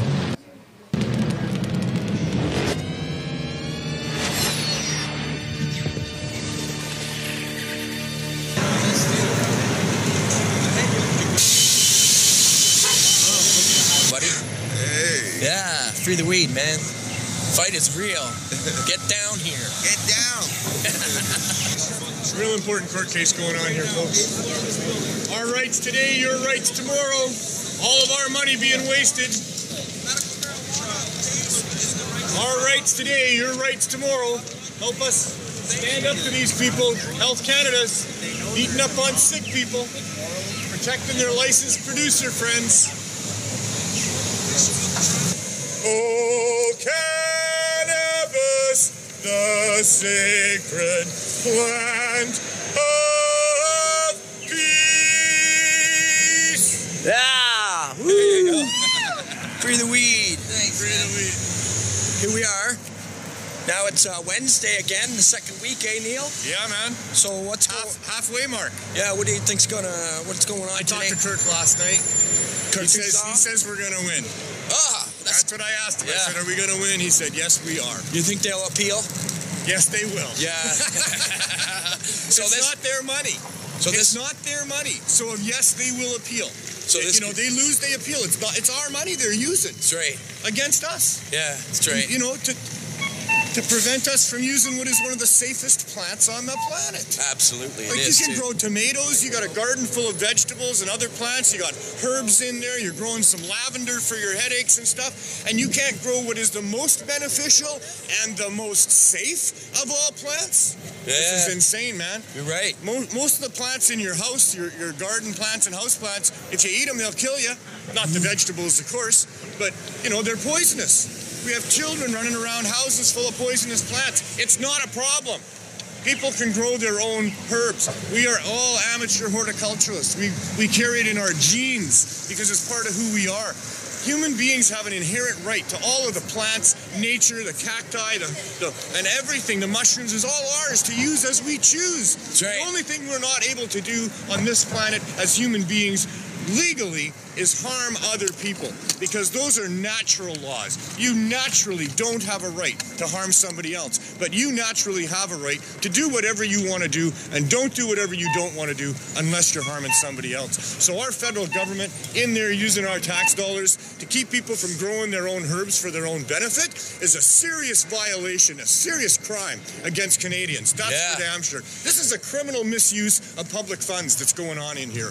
That's why we're out here. Yeah, right on, Neil. So listen, if they appeal, this could go on for 2 or 3 more years, It could, yeah. That's really depressing to imagine that anyways. Well, it is, except the injunction will hold for that length of time, and I think that the attitude of the public servants out there is going to change as a result of all this, too.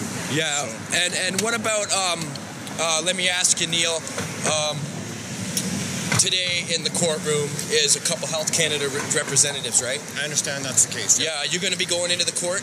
Well, if we get a few more people out here holding signs, I'll go in for a little while. I want to see what kind of bullshit they're trying to put across out there. Yeah, well, try to hold my tongue from try to saying recognize something out loud or laughing at what they say. But I've seen this before. I've seen Kirk and John interview these people before, and they're just full of misinformation and outright lies. Yeah, well, do some facial recognition for me when you're in there, Neil. So when we're out here and if you see them come out, point them out to me. Sure. Because we want to confront them face to face. Get them on camera giving their honest opinions. Yeah, I'd love to fucking hear what they got to say to the questions I got. Who are they really trying to protect is what I want to know, and whose agenda are they working on? It's not the agenda of sick and poor Canadians. Yeah, and I wonder if any of these Health Canada employees were even employed back 13 years ago when all this even started. It's all a new bunch of fish, isn't it? And they still ain't talked to growers. What I heard about yesterday was that they were quite uninformed. Oh, I would bet. They're way off touch. They should come down here on the streets and talk to real Canadians. Yeah. And get in touch. We're very informed here. Yeah, oh yeah. They come and talk to us, we'll tell them the truth about all kinds of things, because we know what's going on here with this stuff. They're oblivious. They somehow work in some sort of a mushroom or something. I don't know what's going on, but they don't seem to understand. Yeah. The climate here in Canada is for freedom and tolerance. That's what Canadians are supposed to be all about. And our government going to war against us for growing our own medicinal herbs is just outrageous. It just so flies in the face of what it means to be Canadian. Yeah. It really is. We should be leading the world in these progressive rethinking of these policies, not living in the dark ages like a bunch of dinosaurs and having mandatory minimums for growing plants. And, it's just outrageous. Let me ask you while we're talking about the gray area. This case, if they won, would effectively wipe out the gray area, right? Pretty much. Yeah, so, I'm calling out on all clubs here, all 60 clubs here in Vancouver. Their supply is going to be compromised. What are you going to do now? The wrong way. Yeah, and I'd call them out to say, you guys should be sending one employee down here every day for at least a half a day so we can get a presence down here. Besides, Neil's been a trooper. He's been down here every freaking day. There ain't anybody else down here. Yesterday, he was down here protesting all by himself. Well, Louis came out. Oh, and Louis came out. Just about every day, too. Yeah, Louis, there's only been like a few people that have been able to come down here. It's too bad because this affects those clubs. This is very important. This is the most important court case that we've ever had on this issue for sure, here, right now. This is history being made. I know, it's so landmark. Yeah. Okay, well, thanks for talking to us, Neil, and we'll talk to you soon, man. Thanks for being here, Freddie. We'll let you guys know what's coming up the rest of the day with these Health Canada employees testifying. Yeah. Free the weed. Free the weed. Yeah. Not to. They've donated fucking oil to.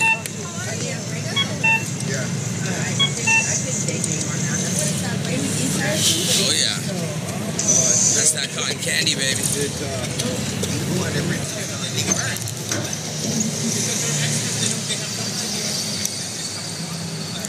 a lot on there yet. There you go, Granville Street, Dad. Baby, can I get you one? Yeah. Stuff smells bomb, man. Yeah, Beard Brothers cotton candy. Hey, here's Paul and John. What's going on up in the courtroom? Any new tidbits, information? Tidbits? Well, I've been tweeting away like crazy, of course. And what we have on stage right now is we have a Health Canada expert who's been talking with the local municipalities.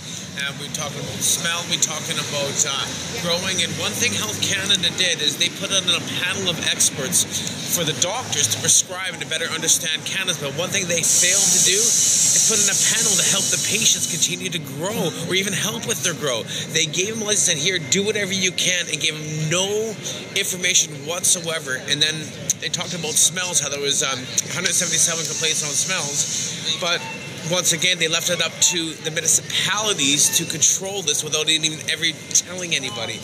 You smiled about it. I heard the same thing. I'm tweeting it.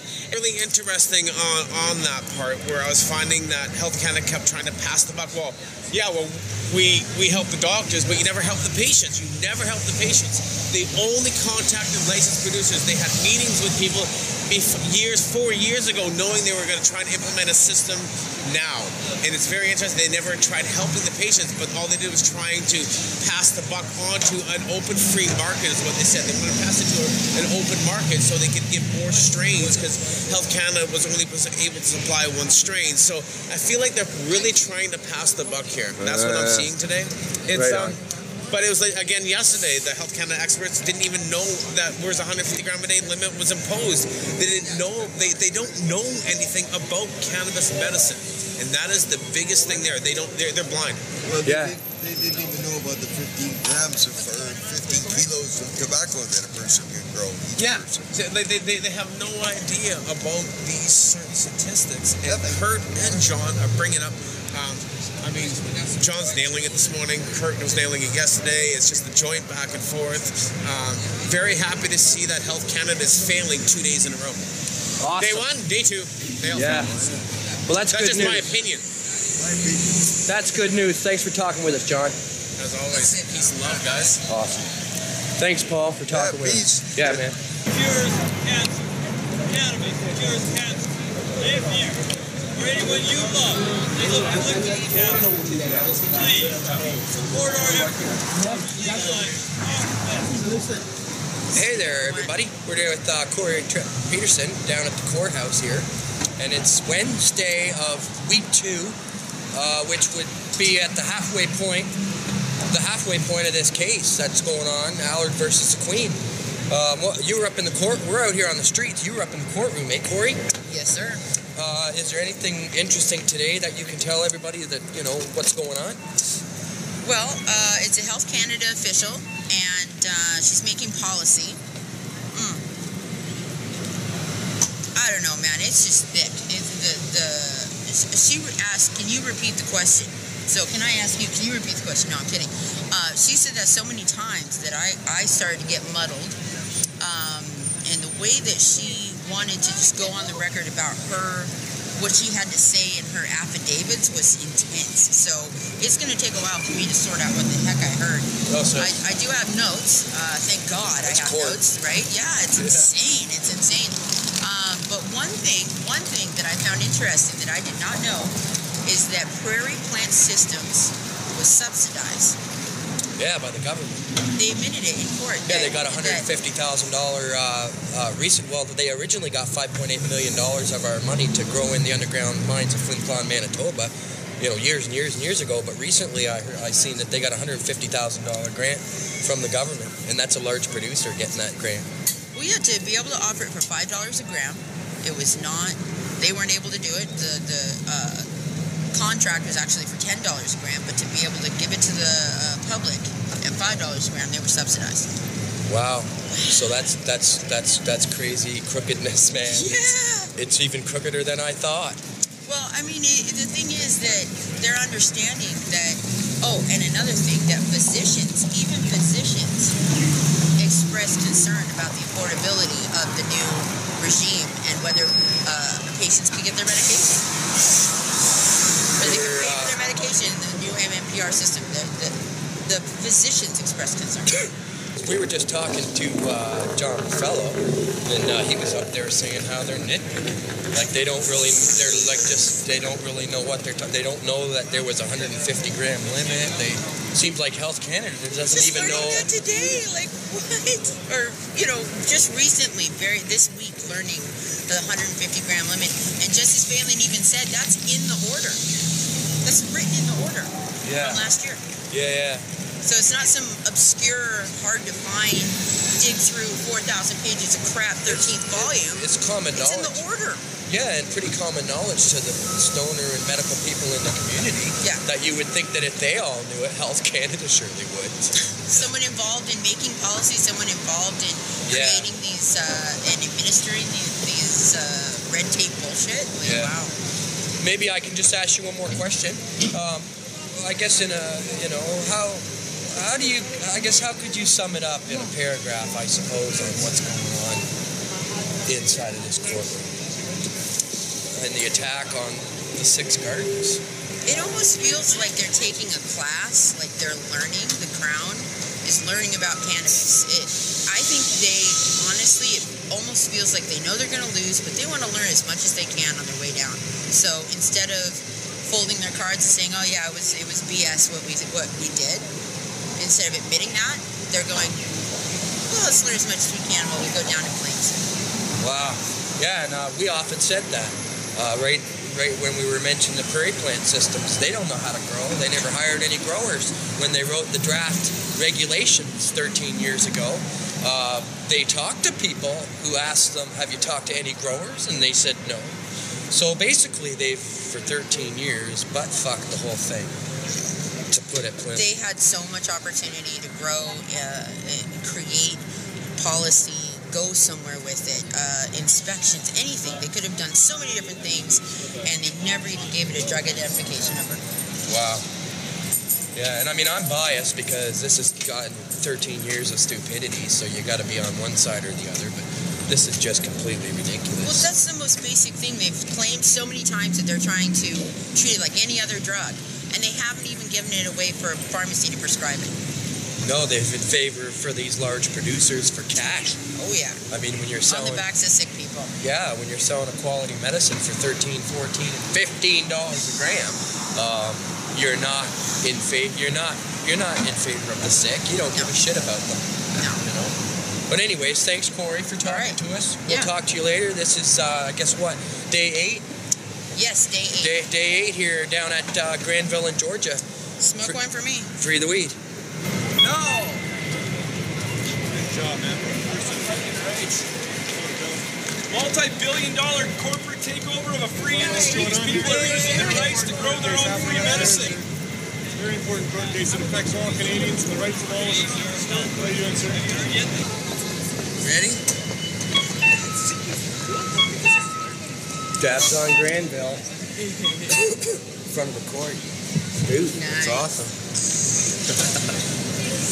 Yeah, so they got the former director of the Health Canada MMAR program up on the stand there, John Conroy's asking her about, what they knew about cannabis as far as being safe or not. Because she keeps, the statement by Health Canada is always that it's not recommended. They don't support it being used as medicine. They don't think it has any medical value. Yeah. And so he asked her about, the different studies that have been done over the years since like 1894. There's been all kinds of royal commissions and different studies done, and the medical value of cannabis is well established in those commissions, right up until the Senate report done in Canada in 2002, where the same things were discovered. But she wasn't aware of any of those things. She said in her affidavit that they were trying to strike a balance between being told by the courts to have access to cannabis for people and the fact that it was a controlled substance and it was illegal and how to do that, and the fact that it didn't have any safety or efficacy information about it because there had been no studies done and there was no information. And of course, that's not true. There's lots of information out there, but she had to admit that they didn't have anybody in their office looking into any of this stuff. They weren't really trying to strike a balance between any of that. She kept repeating over and over again, it's not Health Canada's role to decide these things. That when somebody puts forward a product that they want to have approved for sale to the public as it's a health product, then they have to have all the testing done and prove its safety, and then Health Canada, once all that, then they just have that information. But with cannabis, nobody's done that, and because there's all these cannabinoids, they didn't talk about that, but there are all these other cannabinoids on there, and each one is medicine on its own, and to get the DIN number, the drug information number that they have to have before they can consider it to be a product that's a drug, they would want to isolate every one of those compounds and synthesize that compound, and then that would get a DIN number. They want to make a pharmaceutical. But the whole plant, which is, the magic of the plant is that all these things work in conjunction with each other. That's right. And it's all, all the cannabinoids and cannabinoids. It's all a bunch of bullshit, because the truth is, and what John Conroy is trying to get at is that this is a very safe plant. And he said, were you aware there's been no overdose deaths? And she goes, well, I can't speak to that. Well, are you aware that there's overdose deaths with opiates? And she said, well, I have heard that is general information. She says, well, for the 14 years that the program's been, was there ever a death from somebody using cannabis? She says, no, there wasn't. Yeah. He said, in fact, there wasn't even an incident of anybody being sick or any problem like that. And she goes, well, there was some adverse reporting. Yeah, because it was prairie plant weed. Yeah, exactly. Prairie plant weed would make you sick. But she couldn't speak to what that adverse reporting was. And John's like, well, so no particular case stands out in your mind, you remember, of anybody being harmed in any way by cannabis in all those years. And she says, no, nothing sticks out in my mind. Yeah. So, getting to the point that this is one of the safer substances in our environment, in your garden, and to be prohibited is ludicrous and outrageous. And she said, well, we're conforming to these international conventions. And he said, well, are you aware that any other international convention is subject to the Constitution of Canada? And she says, no, I don't understand all that. She goes, well, do you understand that the... Cam was frozen there for a sec, but yeah, that was Freddie Pritchard's video from outside. Let's just make sure our sound is all good. Are we back? We're back. We're back. Yeah, we're back. Nice job. Yeah. So... Freddie out front, holding it strong. Neil Magnuson, always with a lot of comments. Yeah, we look like we're back again. We can see ourselves on the monitor there. There we go. So, glad to see 110 people still there in the chat, 109. And yeah, we're going to go ahead and play my interview with John Conroy up real quick here, but just wanted to ask you guys your kind of final thoughts for the day on what you think about the case and, where we're going here. You're blogging this whole thing for Cannabis in Canada, or what how's that working? Right. Yeah, slide over here, man. Slide over here. Scooch on over, snuggle up. Would you like a bong rip as well before you go ahead? Oh, yeah, sure. Okay. I have so many notes I don't even know what to do with. Every single day I've been there just typing as fast as I can, everything they're saying, everything that's relevant at least.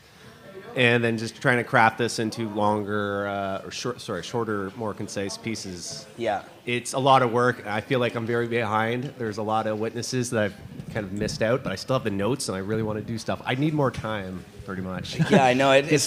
We need to press pause on this trial for a little bit just to catch I've been getting some help actually with my tweets as well, from some of the people sitting around me, you and others. Juan is there helping out and stuff, because it's like hard to really capture it all, pay attention to everything that's going on in the courtroom. I'm using your tweets, I'm picking off yours too. I'm picking back off of you, and then because you're using your computer, some of them like -17, so I'm like, okay, I got to take half of it out, and I got to reword it, because it's hard to keep up. So, I mean, I think between us three, I think we're holding it down pretty strong. Yeah, I think so too. And everybody out there is watching. Guys. High five. Yeah, getting a lot of attention. Yeah. Bam. Oh, yeah, look at that. Bam. God, loving the high fives.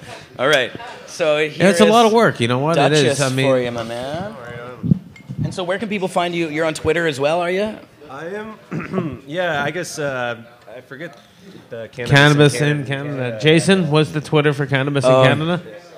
Cannabis in Canada. Well, the Twitter. Check it out at Cannabis in Canada. See it, but it's probably Cannabis in Canada. Oh, you got that already. CNC. Yeah. Yeah, and of course. Oh, we hit that hard too. Yeah. Good job. Because I saw how full that was. I saw the smoke. You're going to get a little bit of everything in there. Yeah, I didn't mean to take it so hard at the Boom. I know you did a good job. I was like, I'm pulling that now. Monster hit. That's okay. We're experienced here. I'm like this joint. Sparking doobies. Sparking doobies, smoking bongs. And I have a little heart some thing hash in front next. of my bong today. Duchess has an ornament on her from my friend Courtney. You got nice little necklace. Right. She's all dressed up today for the show, looking pretty.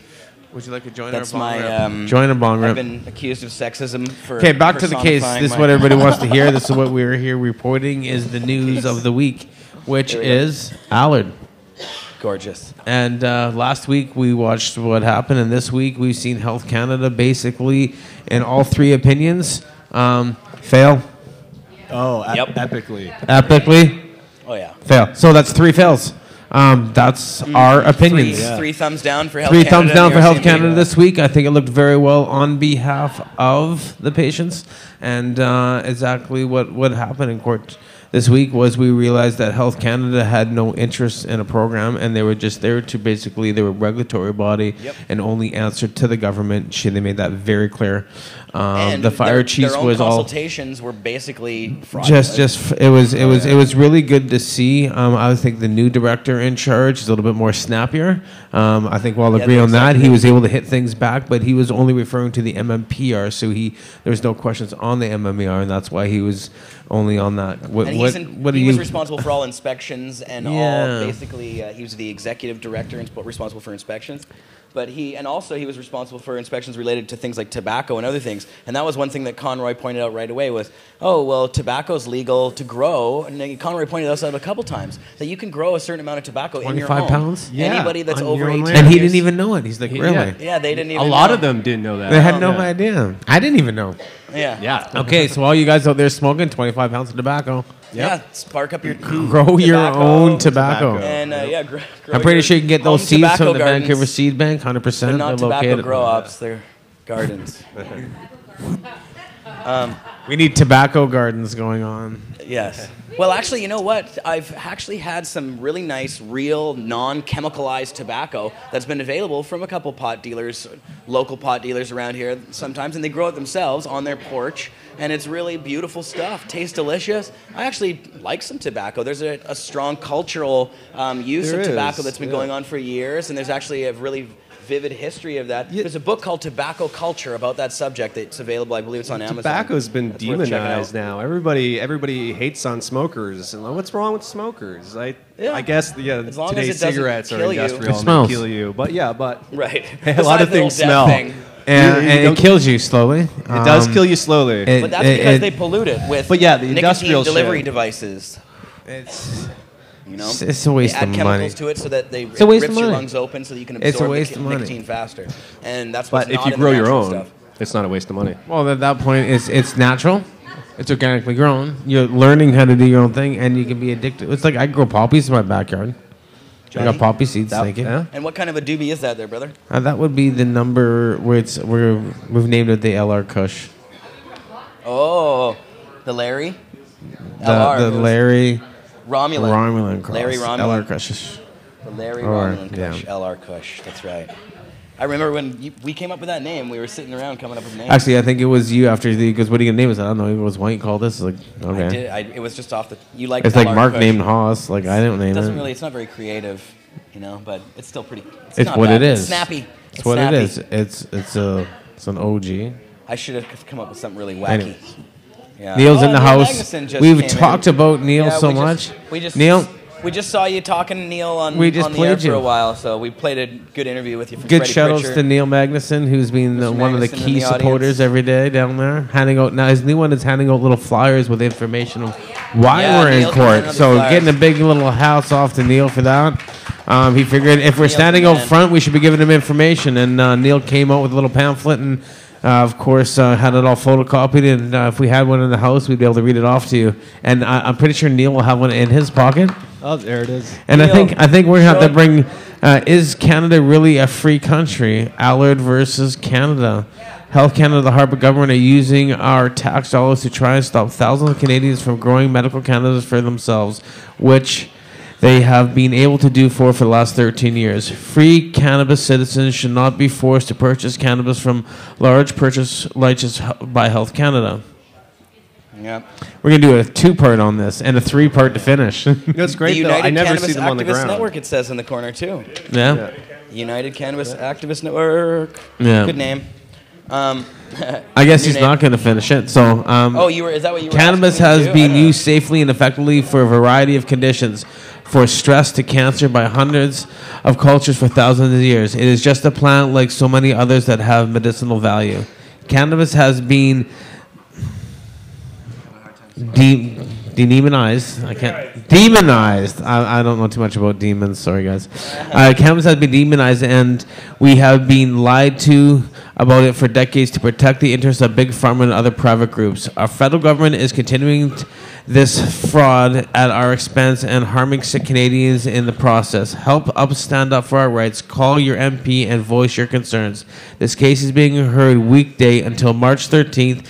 At 701 West Georgia, 8th floor courtroom, Unite Cannabis Activist Network. So there you guys go. I just, that's what Neil is out front handing out to everybody who walks by who want to know. So that's some great information. That's awesome. United Cannabis Activist Network. That was something that was created down there, wasn't it?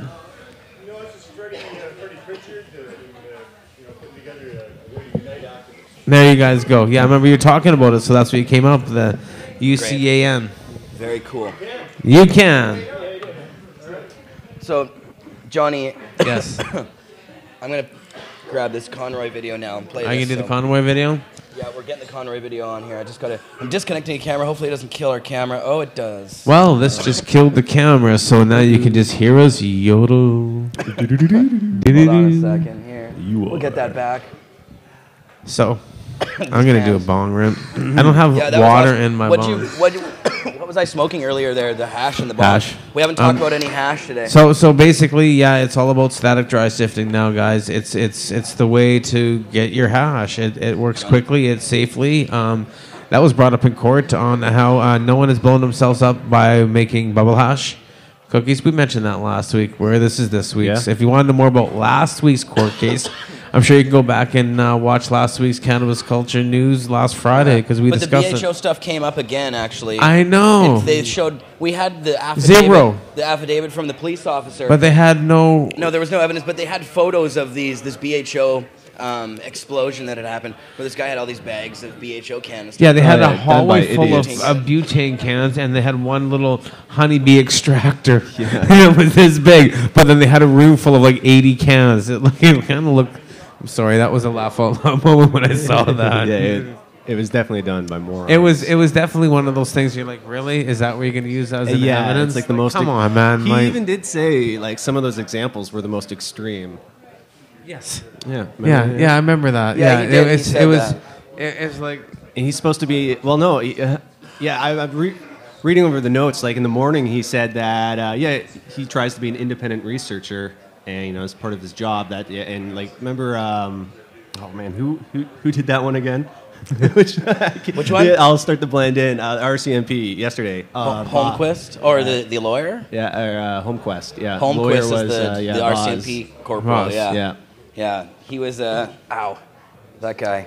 And it's a crazy thing that these guys are considered experts, and they go to all these different court cases. And this isn't the only court case that he's been to. I'm just trying to get this up. He's gone to a whole bunch of different court cases spreading this bullshit. Basically, his everything is being based on illegal grows. So. And nothing, and all legal grows, and he admitted we're set up properly, we're more fire safe, that had more of the ones that he'd been in. So it wasn't like he openly admitted certain things that were on the stand that were in favor of us, and at the same time.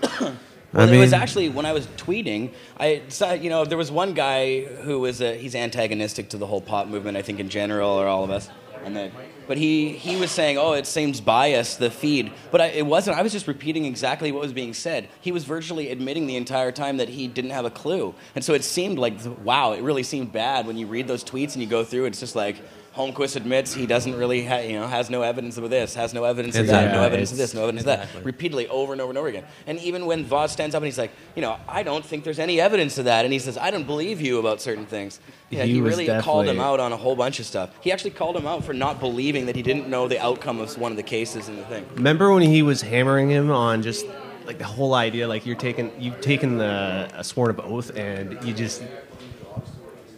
Yeah, it was. Like, it's almost like he was crying. It sounded at some point. It's like because really he kept painful having to say yes. And at some point, they were so faint I could barely hear them on the microphone.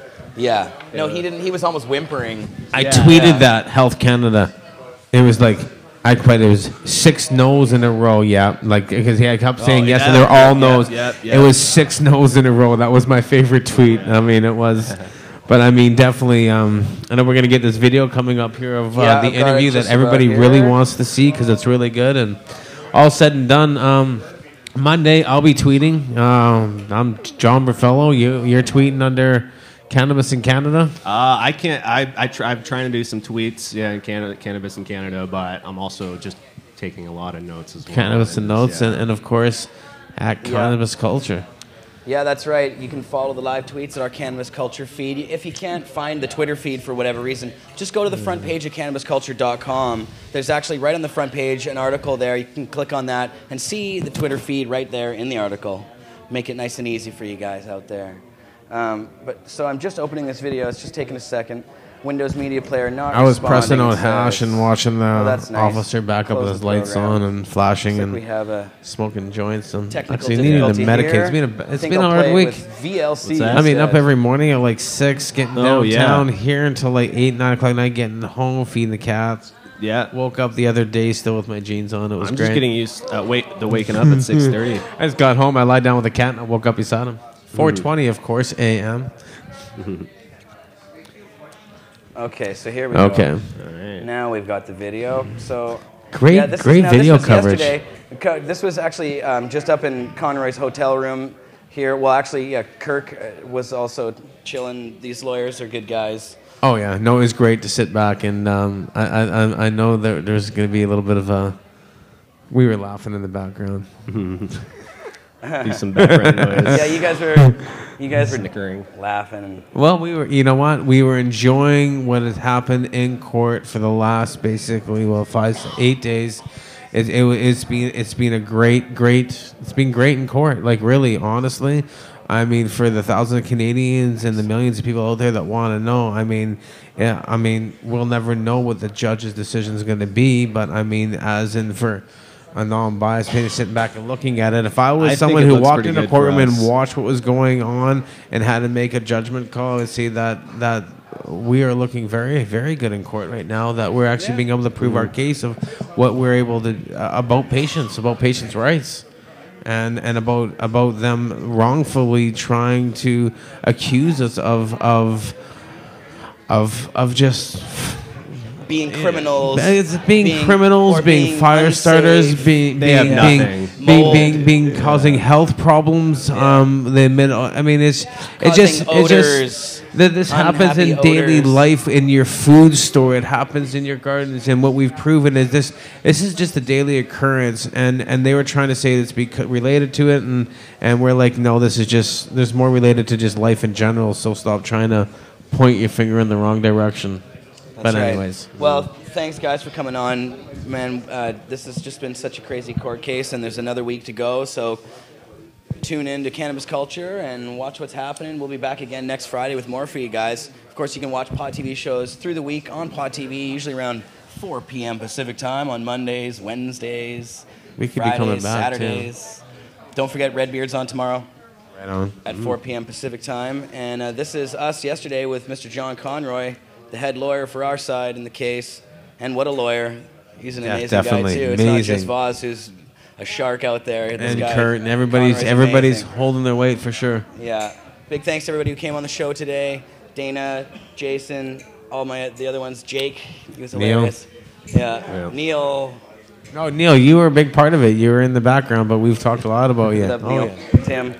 All right, guys. Peace. You're very much a part of it, my friend. We'll see you guys soon, and here it is.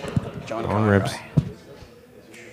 Jeremiah here, and it's Thursday on week 2 of the Allard trial here in Vancouver. We've just wrapped it up. I'm with John Conroy, the lead lawyer in the case. John, how you doing? Good to see you. Good, thank you, Jeremiah. Good to have you here on Pod TV. And John, I haven't had the chance to really talk to you about the case yet on camera since it's been going. I wanted to ask you first about last week and how you thought we did, our witnesses did, in front of the Crown. Well, I think the plaintiff patients who came forward and gave their evidence, they were, I thought, exceptional. They really, I think made it clear to the court what they're going through, and I thought they gave very good evidence, and I hope that Justice Phelan feels the same way about it. I think the experts that we had, Ramo, they tried to make much of Ramo's advocacy and some of his jokes and so on, but at the end of the day, he's talking about equipment that exists in order to enable people to do this safely and securely, including devices that you can just plug in like a dryer, for people in condos and small spaces and grow so boxes. So there is an engineered solution.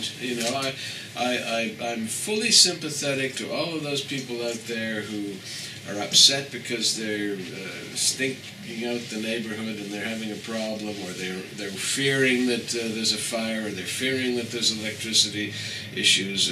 So you got all these people who know nothing about this, who only hear these emotional scare things in the media, who need to be assured that there is equipment. There are most of these lawful growers, get permitted, do have inspections, do make sure that it's safe. They don't want to have problems, not only for anybody else, but obviously for themselves. They are not people who are in the business of trying to sell a product to the public. And there's a huge difference.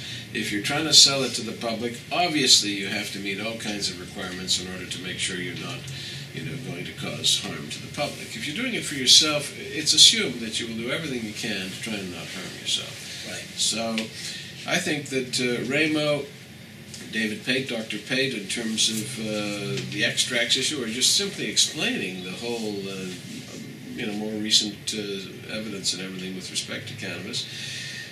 Zachary Walsh, in terms of the demographics, to show that a lot of the people who are patients are on disability pensions, and affordability is a big issue. And that's a major factor that the government, while aware of, appears not to have, hasn't done anything to ensure that those people would be covered. Mm-hmm. And so I think that's an important part of our case, and I think a weakness in their case. So, who am I forgetting? Ramo, David Pate, Zachary Walsh, and we had Tanya Beamish was not able to actually make it into of the actual plaintiffs because she was back in hospital. Right, but her husband was able to speak on her behalf. That's right, and I thought it was. I think we gave the court a good set of examples of the different types of things that can arise, from a basement to an outbuilding in the farmland, to people helping each other who are patients, to people who are the spouse helping the wife or the individual guy, to try and make sure the court has the variables that commonly arise. I'm sure there's more, but enough to ground a constitutional challenge, which is what this is. A lot of people think it's a class action. It does represent a large class, everybody who's medically approved, and people, they wonder what the impact will be for them, and it will depend upon what Justice Phelan ultimately decides. But as I've said, you don't want to expect that he's going to legislate. He's not going to say, here are the provisions. I mean, he may do some interim thing, hopefully, if he agrees with us. He'll do some interim thing pending having the government legislate, because that's their job. They have to. We're saying these regulations are deficient, the new regulations failing to allow people to continue to grow for themselves or have a caregiver do so. So that has to be put into the MMPR. If he agrees with us, he'll have to do something, we hope, interimly about that, while allowing the government a period of time to frame it properly in the legislation. Right. Same thing with the 150-gram limit, the extracts issue, dried marijuana limit, that sort of thing. That you're challenging now, but it would be up to the government ultimately to come back with a new set of regulations that would replace the MMPR in some way, at some point.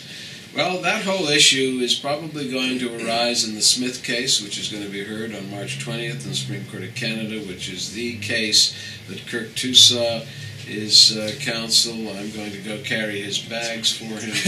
And we think that the Smith case, being about the limit to dried marijuana, it's a Section 7 charter issue, Section 1 charter issue.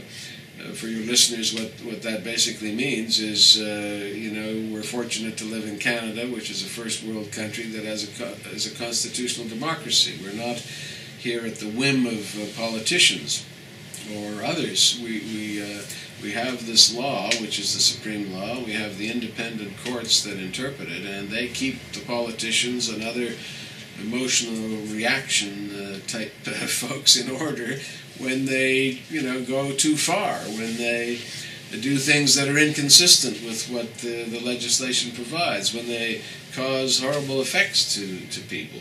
And so we're lucky to have this Constitution and this Charter so that we can go to a court of law and say, hey, look what the government's doing. We say this is unconstitutional.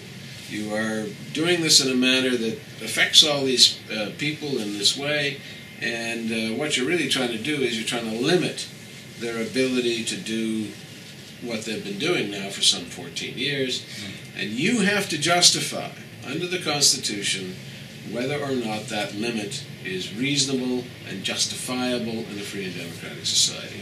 That's not an easy test to meet, and they bear the burden of proof. And I think from the comments of Justice Phelan so far, we've raised this before him in meetings of pre-trial and so on, Section 7 and Section 1. It's very important to assess all this evidence, bearing in mind those issues. We have the burden of establishing the Section 7 violation, and we submit we have. Yeah.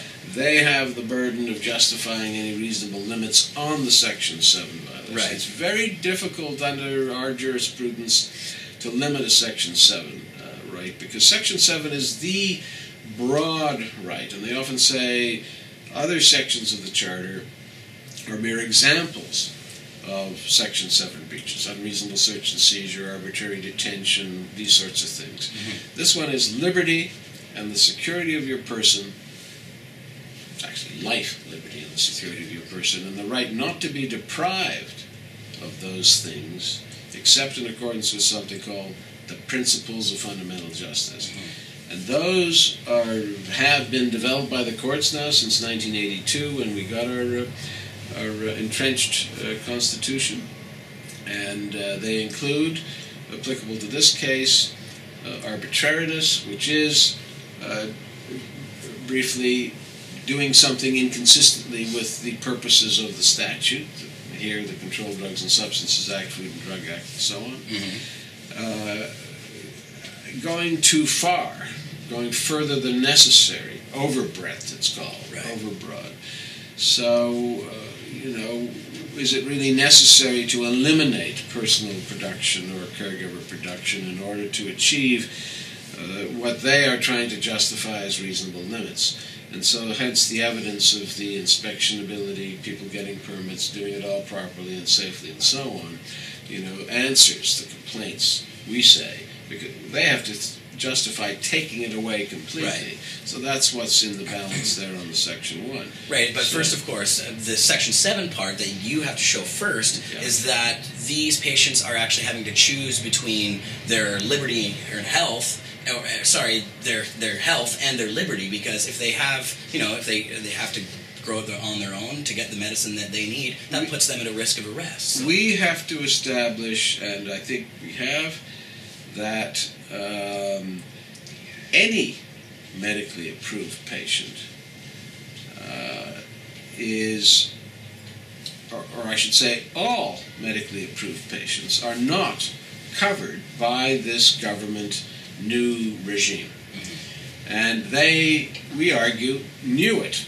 They had people who couldn't afford the Prairie Plant System $5 a gram, which was 50% subsidized, and they're trying to collect. Yeah, their accounts are in arrears. And they didn't provide to cover. They took away the subsidy. They made it worse. Yeah, doubled it. Their own cost-benefit analysis predicted really no net benefit of the different systems according to all the jargon of the analysis, but essentially one clear thing that runs throughout is the price, that the only people who would be negatively impacted by the new regime were the patients who would have to pay more.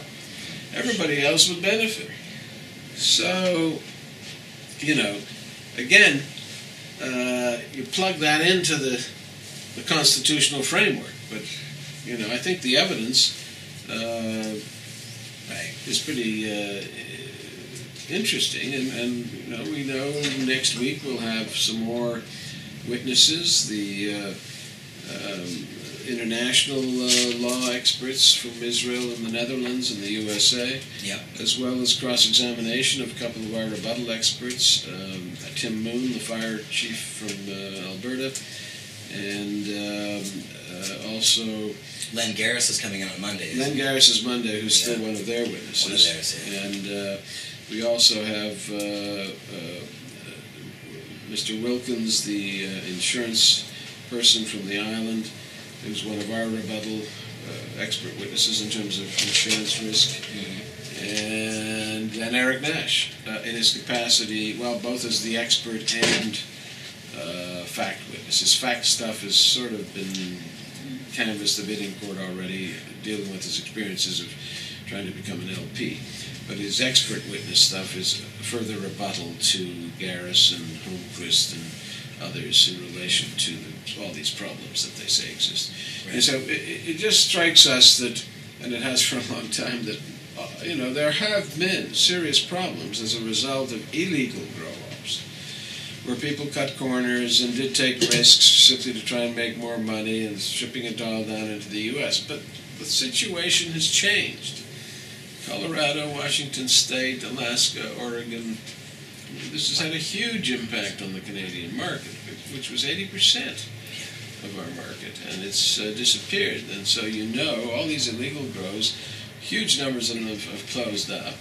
Sure, there are people abusing it behind the MMAR and maybe the MMPR, but certainly... not that there's any evidence of that. Well, if there is evidence, it's evidence that's very small, it's very little. Right. It isn't... anecdotal as well, there's no statistical evidence. So that's the evidence. I mean, the facts, at the end of the day, we'll see... Well, and will change. I wanted to get Garris is the only government witness left is Garris, and that's all to do with fire, and he may attempt to give evidence beyond that, but we say that his expertise is in that area, or he has some expertise in that area. And I wanted to get into some of the what happened with some of the witnesses this week, but I just wanted to quickly mention, you mentioned Remo and his testimony last week. One of the funnier things that stood out was, it was cool to see the Bloom box actually in the courtroom. I don't know if I've seen that before. Has that been done? Have you guys brought a Bloom box in the courtroom? It's a thing that can happen in court where you either the court goes out to take a view, or you bring something in and do a demonstration.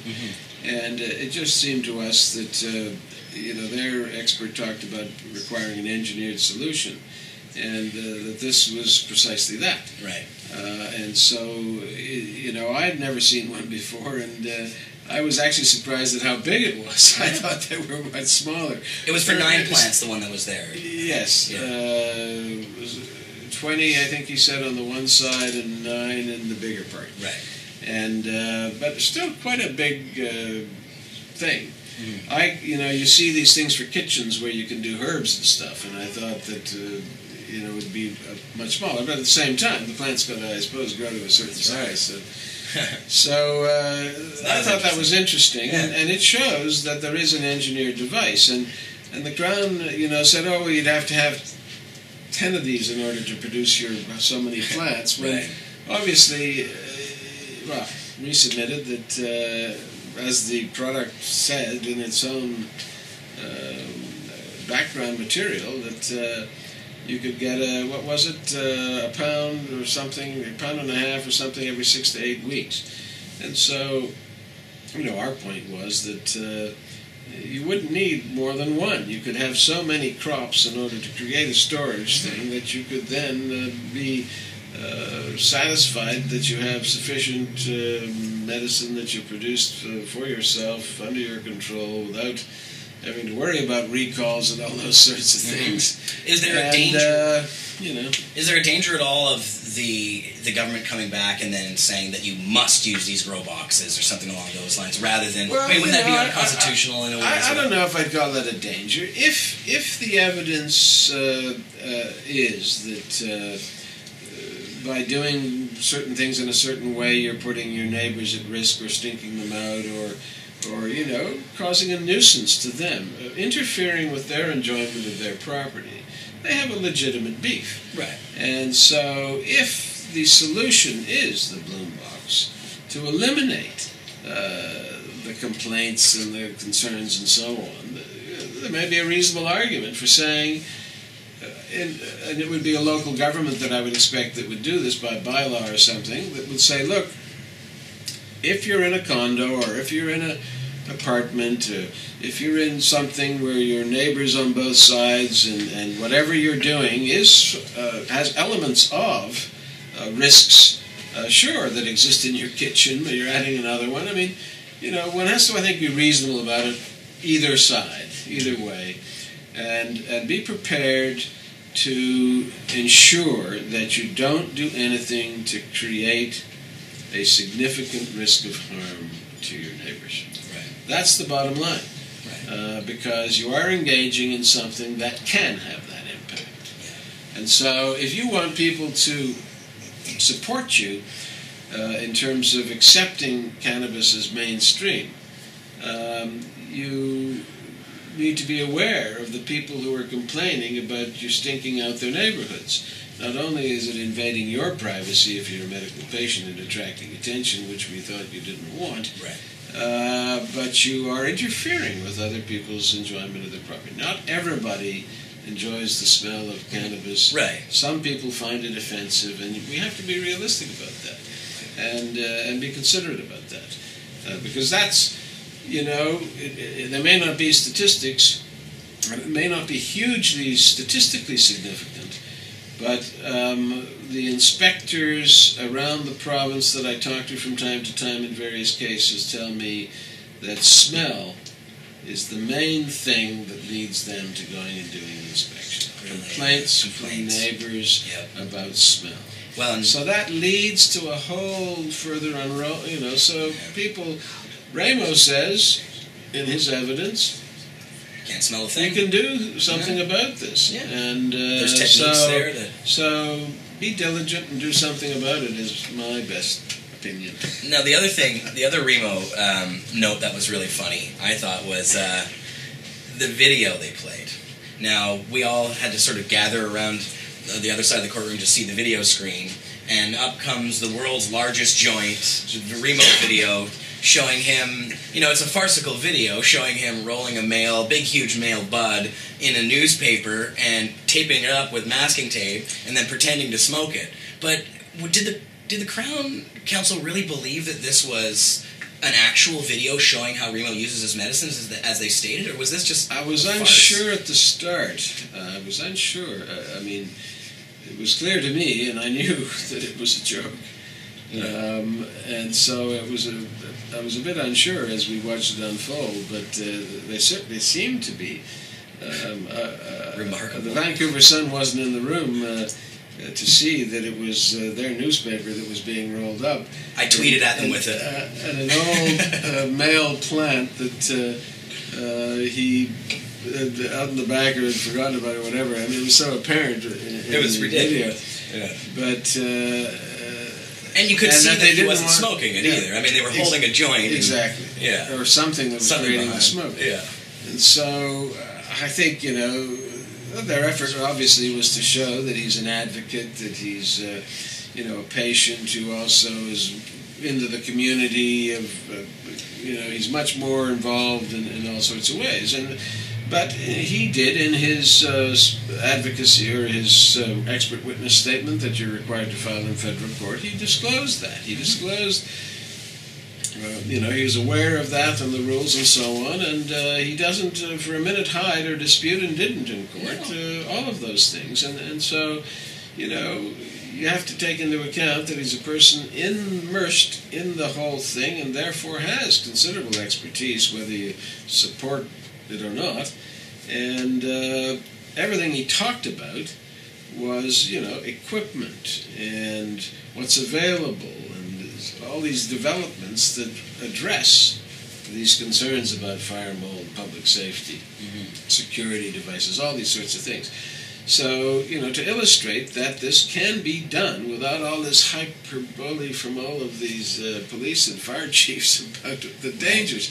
But, again, it's people in the community who are doing it, who do have to be diligent and vigilant to ensure that nothing happens, because any time anything happens, you can rest assured they'll use it as evidence in the case against us. No kidding. Now, you mentioned, of course, what the hyperbole of the government's case and the fires and the mold and all this stuff. Of course, that's what their witnesses were here to speak about, or you guys were to cross-examine them about their affidavits on those subjects. And, what it seemed like was when your witnesses were here, they did have a lot of evidence, a lot of things that they were actually pointing to, tangible, real things. It didn't seem like the Corporal Holmquist today and the Health Canada witnesses had as much in terms of actual evidence to point to.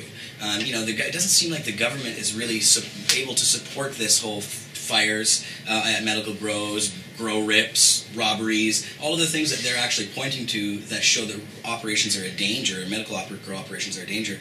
I don't know, how do you think that their witnesses were doing? Today, as I said, I thought it was a bloodbath. I mean, they didn't have any evidence to point to. It was anecdotal at best. Well, I mean, a lot of this evidence was there in support of their case at the time of seeking the injunction, and Justice Manson granted an injunction, and the Court of Appeal, after the government appealed, upheld that injunction. So we've always known that the evidence that they presented didn't warrant or wasn't sufficient to prevent making sure that the people that would suffer irreparable harm on a serious question would be protected in some way. And so that was the whole purpose of the injunction pending trial. So, they've repeated a lot of that evidence. And so what we've attempted to demonstrate for the court is that, in our case in chief, there are all these devices and other ways and means of doing everything safely and securely. And that there is a population amongst the patient affected that will not be able to afford the LP prices and therefore will be put in a position where they will have to choose between their liberty on the one hand and their health on the other, which is the fundamental basic issue that's apparently not being re-argued in this case. Yeah. So, then we have to take into account all of this other evidence, and we again say, as we did at the time of the injunction, that, as we pointed out, Health Canada has no records of any of such events or incidents, generally or specifically in relation to any of the patients. They have no such records, and they are the ones who are asserting the problem. But it's clear on their own evidence that they're relying on Corporal Holmquist, Fire Chief Garris, that evidence. And I mean, Holmquist today was forced to really admit that none of his evidence was statistical. Everything that he had said, he basically admitted that it was just his speculations on things, his conclusions. Well, they've known, as we presented Professor Boyd as our expert in rebuttal to Holmquist and others, but particularly because she wrote a book called Killer Weed, about the media distortion of the whole issue, and how crime and police and so on rely on this, or politicians. It's something those of us who've practiced law for many years and in the courts know from prior research and all the rest of it, that most people get their information about criminal justice issues from the media, and more from video or TV type media, the 5-second clips and so on, sound bites. Used to still also be the paragraphs in the newspapers, but they're disappearing into a box as well. Yeah. So people get that information, they react to it, usually emotionally, usually without stopping to use their heads, and it takes a while often for them to process it and use their heads. And so they're reacting to emotional stories, and that the advertising industry has figured this out a long time ago, but politicians and government people know how to, and media people further, to use that stuff in a way that impacts public policy to a point where it's hard to imagine anything to do with reason, logic, and rationality. Right. So it's hidden under the emotions. It's a complicated situation in terms of trying to. Yeah. Well, those stigmas last. I mean, and they're on everybody too. I mean, if you don't have the information that shows the truth of things, all you really have to go by is what the media tells you. And so her book basically says that that's what's been done in terms of marijuana. There's lots of evidence, I think, to support that position. They chose not to cross-examine her, and so we say her basic perspective that they were on notice of in terms of our challenging their people was not contradicted. It's unchallenged. It doesn't mean that they can't argue that she shouldn't be accepted, but we argue that that's a factor in our favor. And so I think my submission would be that the cross-examination today showed that, again, it isn't social science research that they have done in order to show what's really going on. It is media stories, police reports, often without knowing what the results were. So it is what we call anecdotal. It's not sort of scientific research. And so, again, it has this weakness of people being emotionally affected by the stories and forgetting to put them in perspective in terms of it being less than 2% of the numbers of people involved in engaged in this sort of activity. So trying to distort the picture by pointing to a minority of abusers in order to take away the ability of the non-abusers, those who are trying to do it and do it properly and so on, from being able to continue to do so. And so create this difficult situation where, again, it seems clear to us that some people who are medically approved will be forced to choose between their liberty and their health. Mm-hmm. And I hope that Justice Phelan isn't suffering from some of those stigmas. He seems to be very aware of what's going on, asking a lot of questions. What your take on Phelan himself and the way he's responding? Well, he is a judge of the federal court. His reputation is one of an independent, fair judge, and that's all we can hope for. We don't expect him to predetermine the issue. We expect him to hear the evidence, and he'll decide the case according to the rules, and that's what we want, and that's what the Crown or the government, the defendants want. So, I think we're lucky in Canada to have, again, a constitutional democracy with independent courts where we can come before the federal court and someone like Justice Phelan to decide this case in a peaceful manner, without any violence, without some of the things that we see unfortunately happen in other places, in other countries over issues. No kidding. And now, John, when he does make his decision in this case, I mean, whatever happens, whether he decides in your favor or in the government's, this will likely be appealed and move on in some way. Well, history, who knows? There's a chance it won't be, of course. I think it's safe to predict that you could take that position. That would be the normal course. Right. But hopefully people will vote for the young Mr. Trudeau, whose father brought us the Canadian Charter of Rights and Freedoms.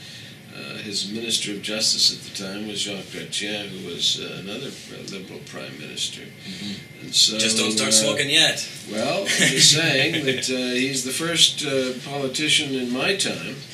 Lots of them talked about decrim and the ticketing schemes and all these things in the past, and I've seen it come up to the brink on many times in my career. And so here we are again with coming up to an election, and one of the parties has made a clear position on not just decriminalization, but legalization. Yeah. And he appears to have informed himself on the topic. He's not shying away from it. No, just the even opposite. though, conservatives, or so-called conservatives, I don't think progressive conservatives, Joe Clark was in favor of decriminalization, as I recall.